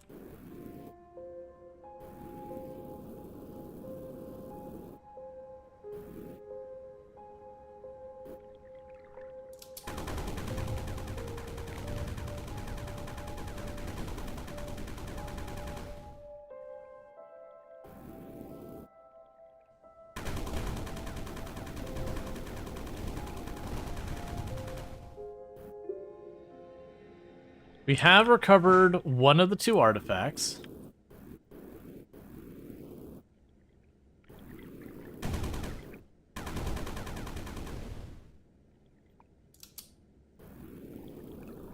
Which, interesting enough, like that disables a bunch of functionality. Let's try going back over here to this one. That might be literally all we're missing, as I may have just needed to keep exploring, because we got this whole system over here I was draining the sand, or draining the water out of. I haven't figured out my way down there yet.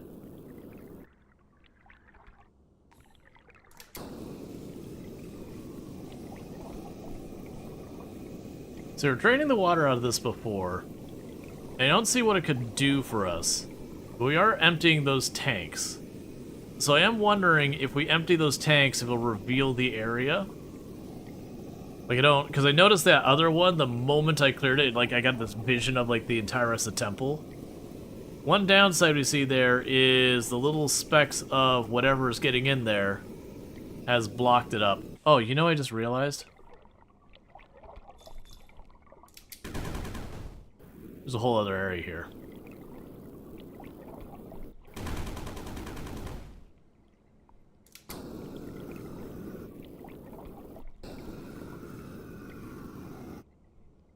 Okay.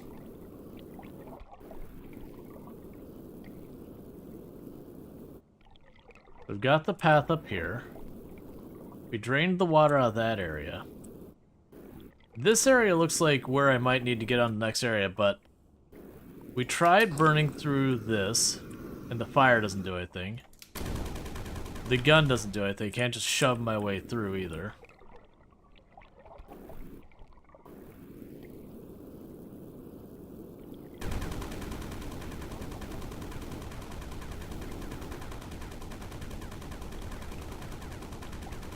I didn't realize I could actually shoot through that.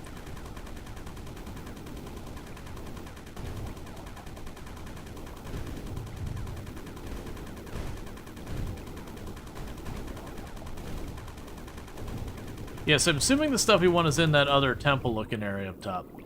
So what's that say? Doesn't say anything.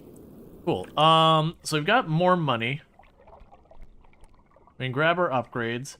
So extended range and flamethrower. We have more stuff there. We have the maximum number of haulers, drone movement speed, random deployment. Increases the number of bedrock hits before destruction. I'm gonna go ahead and do that.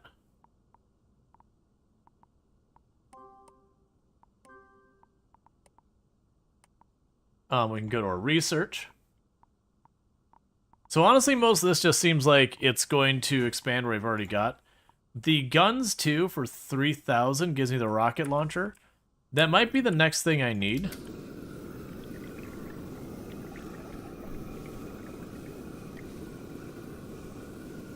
Is this the 3x new map? I have no idea. This is my first time playing, and we just kind of hit the, you know, button to go. So any custom settings, this is my first time playing. Alright, so we got a big reservoir of ice over here we can go through.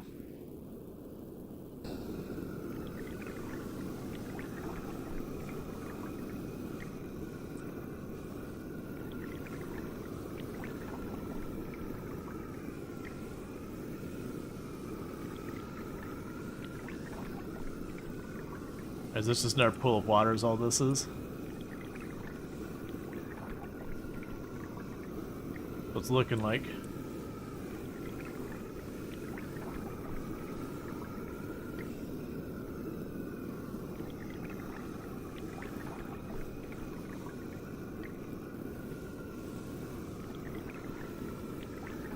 All right.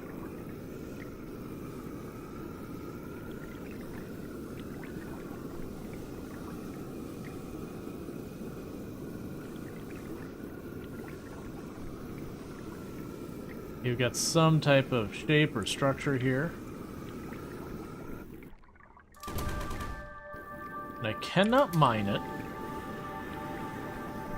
Let's see if I can't get to the other side of it.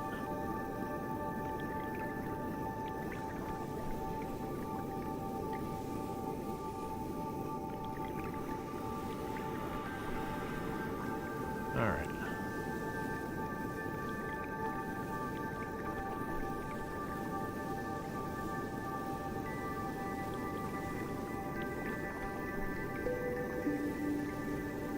Yep, so all that's just a good source for steam and all that. The downside is I got all that plugged up with sand and dirt that I'm going to have to try and unclog.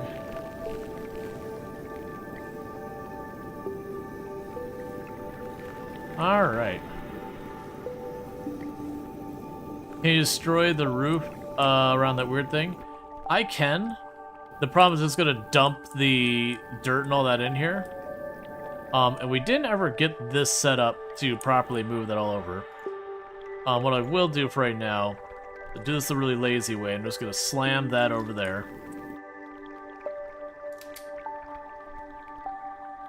Oh, didn't we get our new tool that we haven't been using? Vacuum.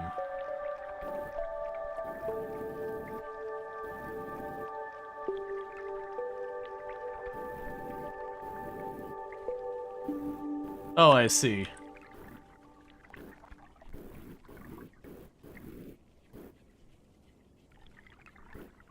Just kind of throws stuff the other way so I can get it cleared away from things.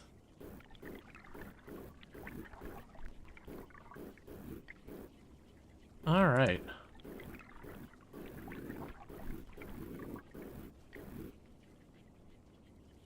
I think that's easier for what I'm trying to do.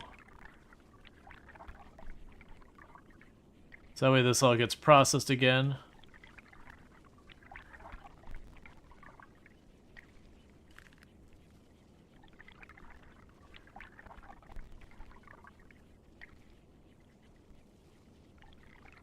Alright.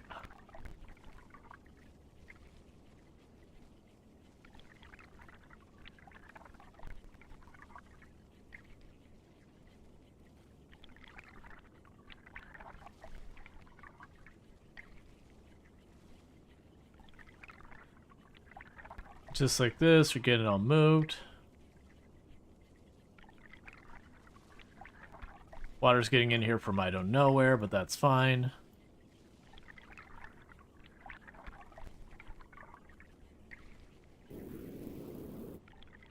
It isn't something like you could just toss this against it, right?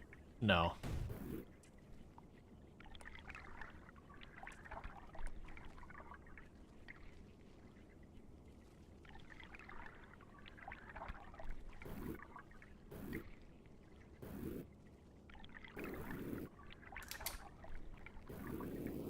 Okay, interesting. Rocket launcher? Yeah. I need to go up here and unclog things. Things have gotten clogged up here at some point. I gotta see what's going on. Okay, so you need all this burnt again. Because you're just blocking up everything.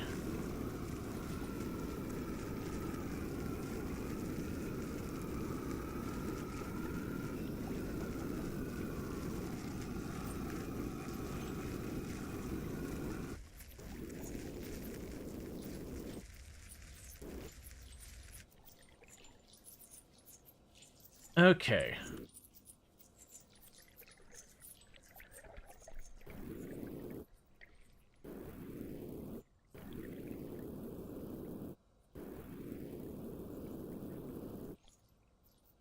You're having tons of stuff chucked over here. Picking up our money. Yeah, so it looks like we just need to research the rocket launcher. Then most likely once you get the rocket launcher, we can just go through that wall. And that probably finishes the tutorial. Just kind of got caught up in doing other stuff that it delayed all of that.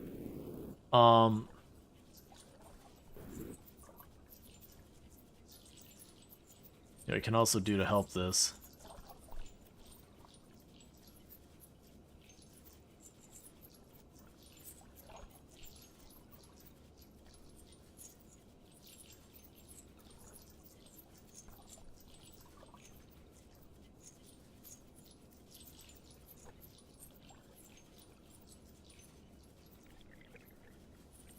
Okay.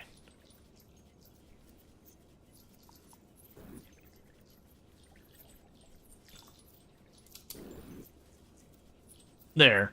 That'll keep it from accidentally dumping sand and all that over the other side.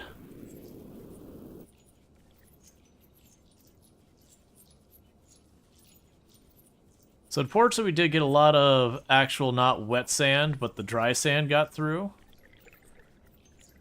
And then the reason that happened boiled down to we ran out of water over here at one point.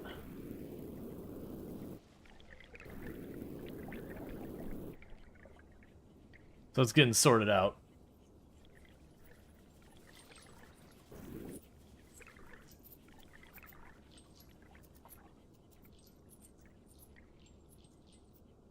Am I seeing bits of gold getting through? I am.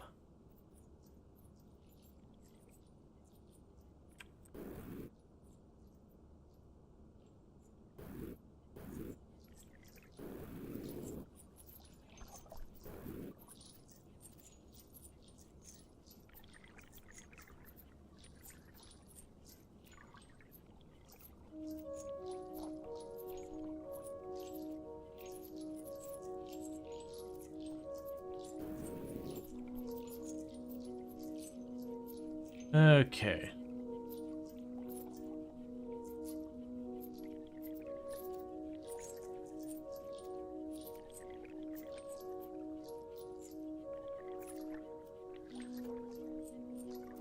Oh, one thing I do to help this spot is we can go ahead and go to the filter block.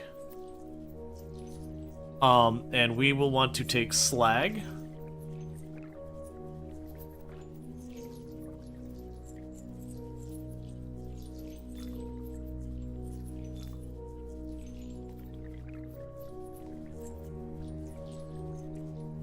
Because we take the filter block and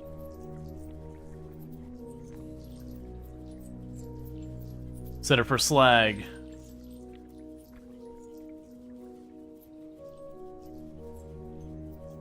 It's wrong again, 1 second.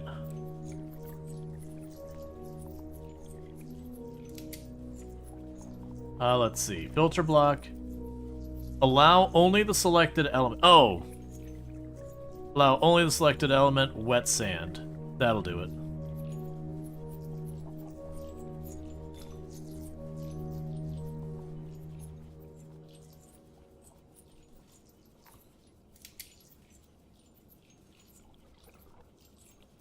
All right.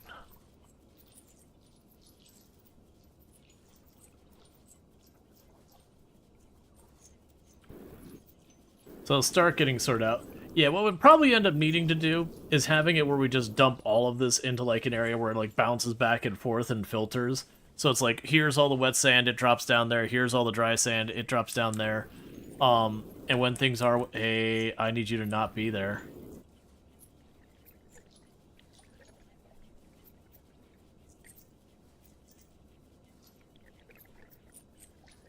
I don't know how you got in there.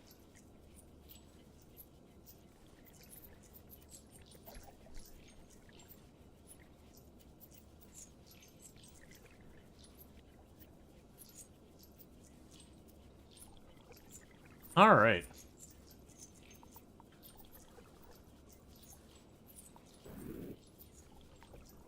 So we're having another problem here. That problem is the wet sand is it's okay. That needs to not happen that way. Okay, stop that.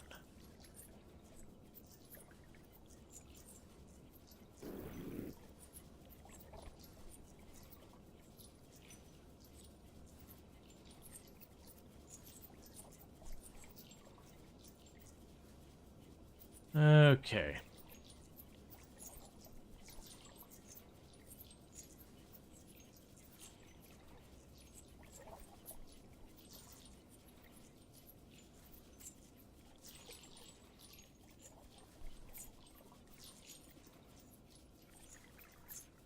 What I'm trying to do here real fast is get the dry sand out of there. In hopes that'll fix things.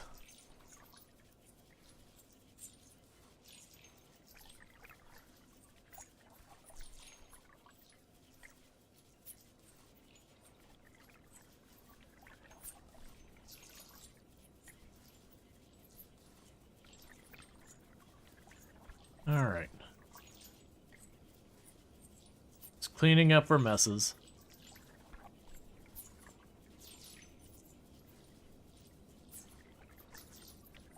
Okay.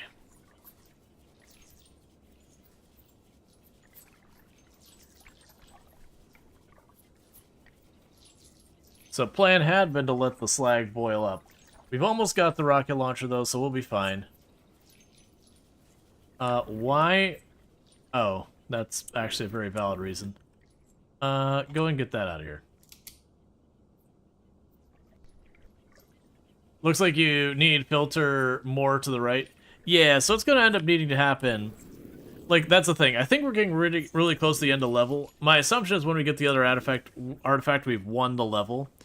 But what we would end up needing is a couple different filters. So, like, one filter I need is to make sure only the wet sand gets brought over, which all I'd have to do is say, hey, only allow the wet sand, have the filter, like, we can literally do it right here. Just go there, kill that. Go to buildings, filter, wet sand only, do this.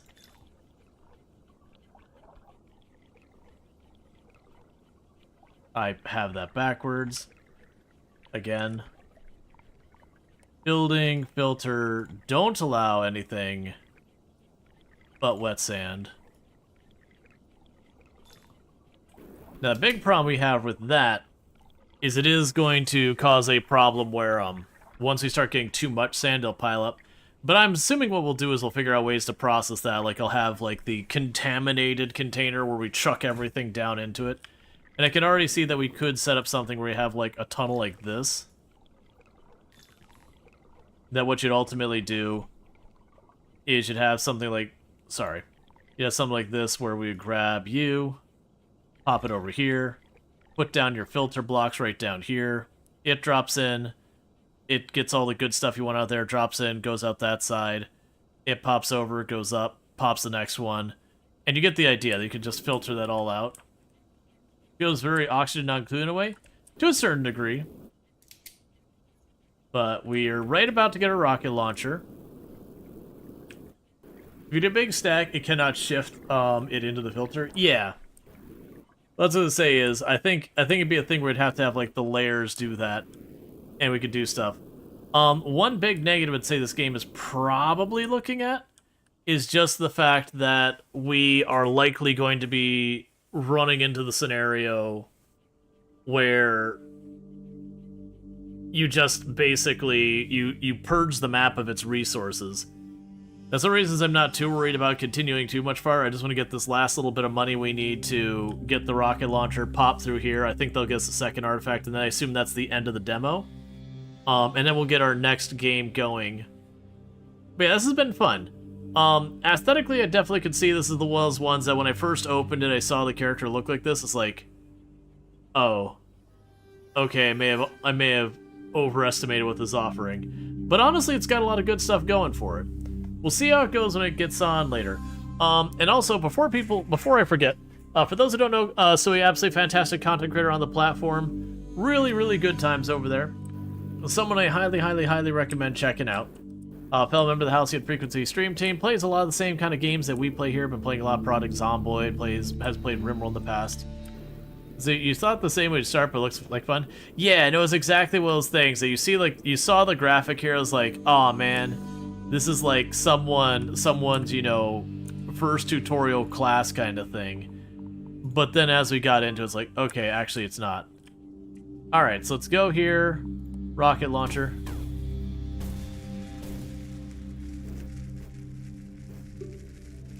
And that was the end of the demo. Okay.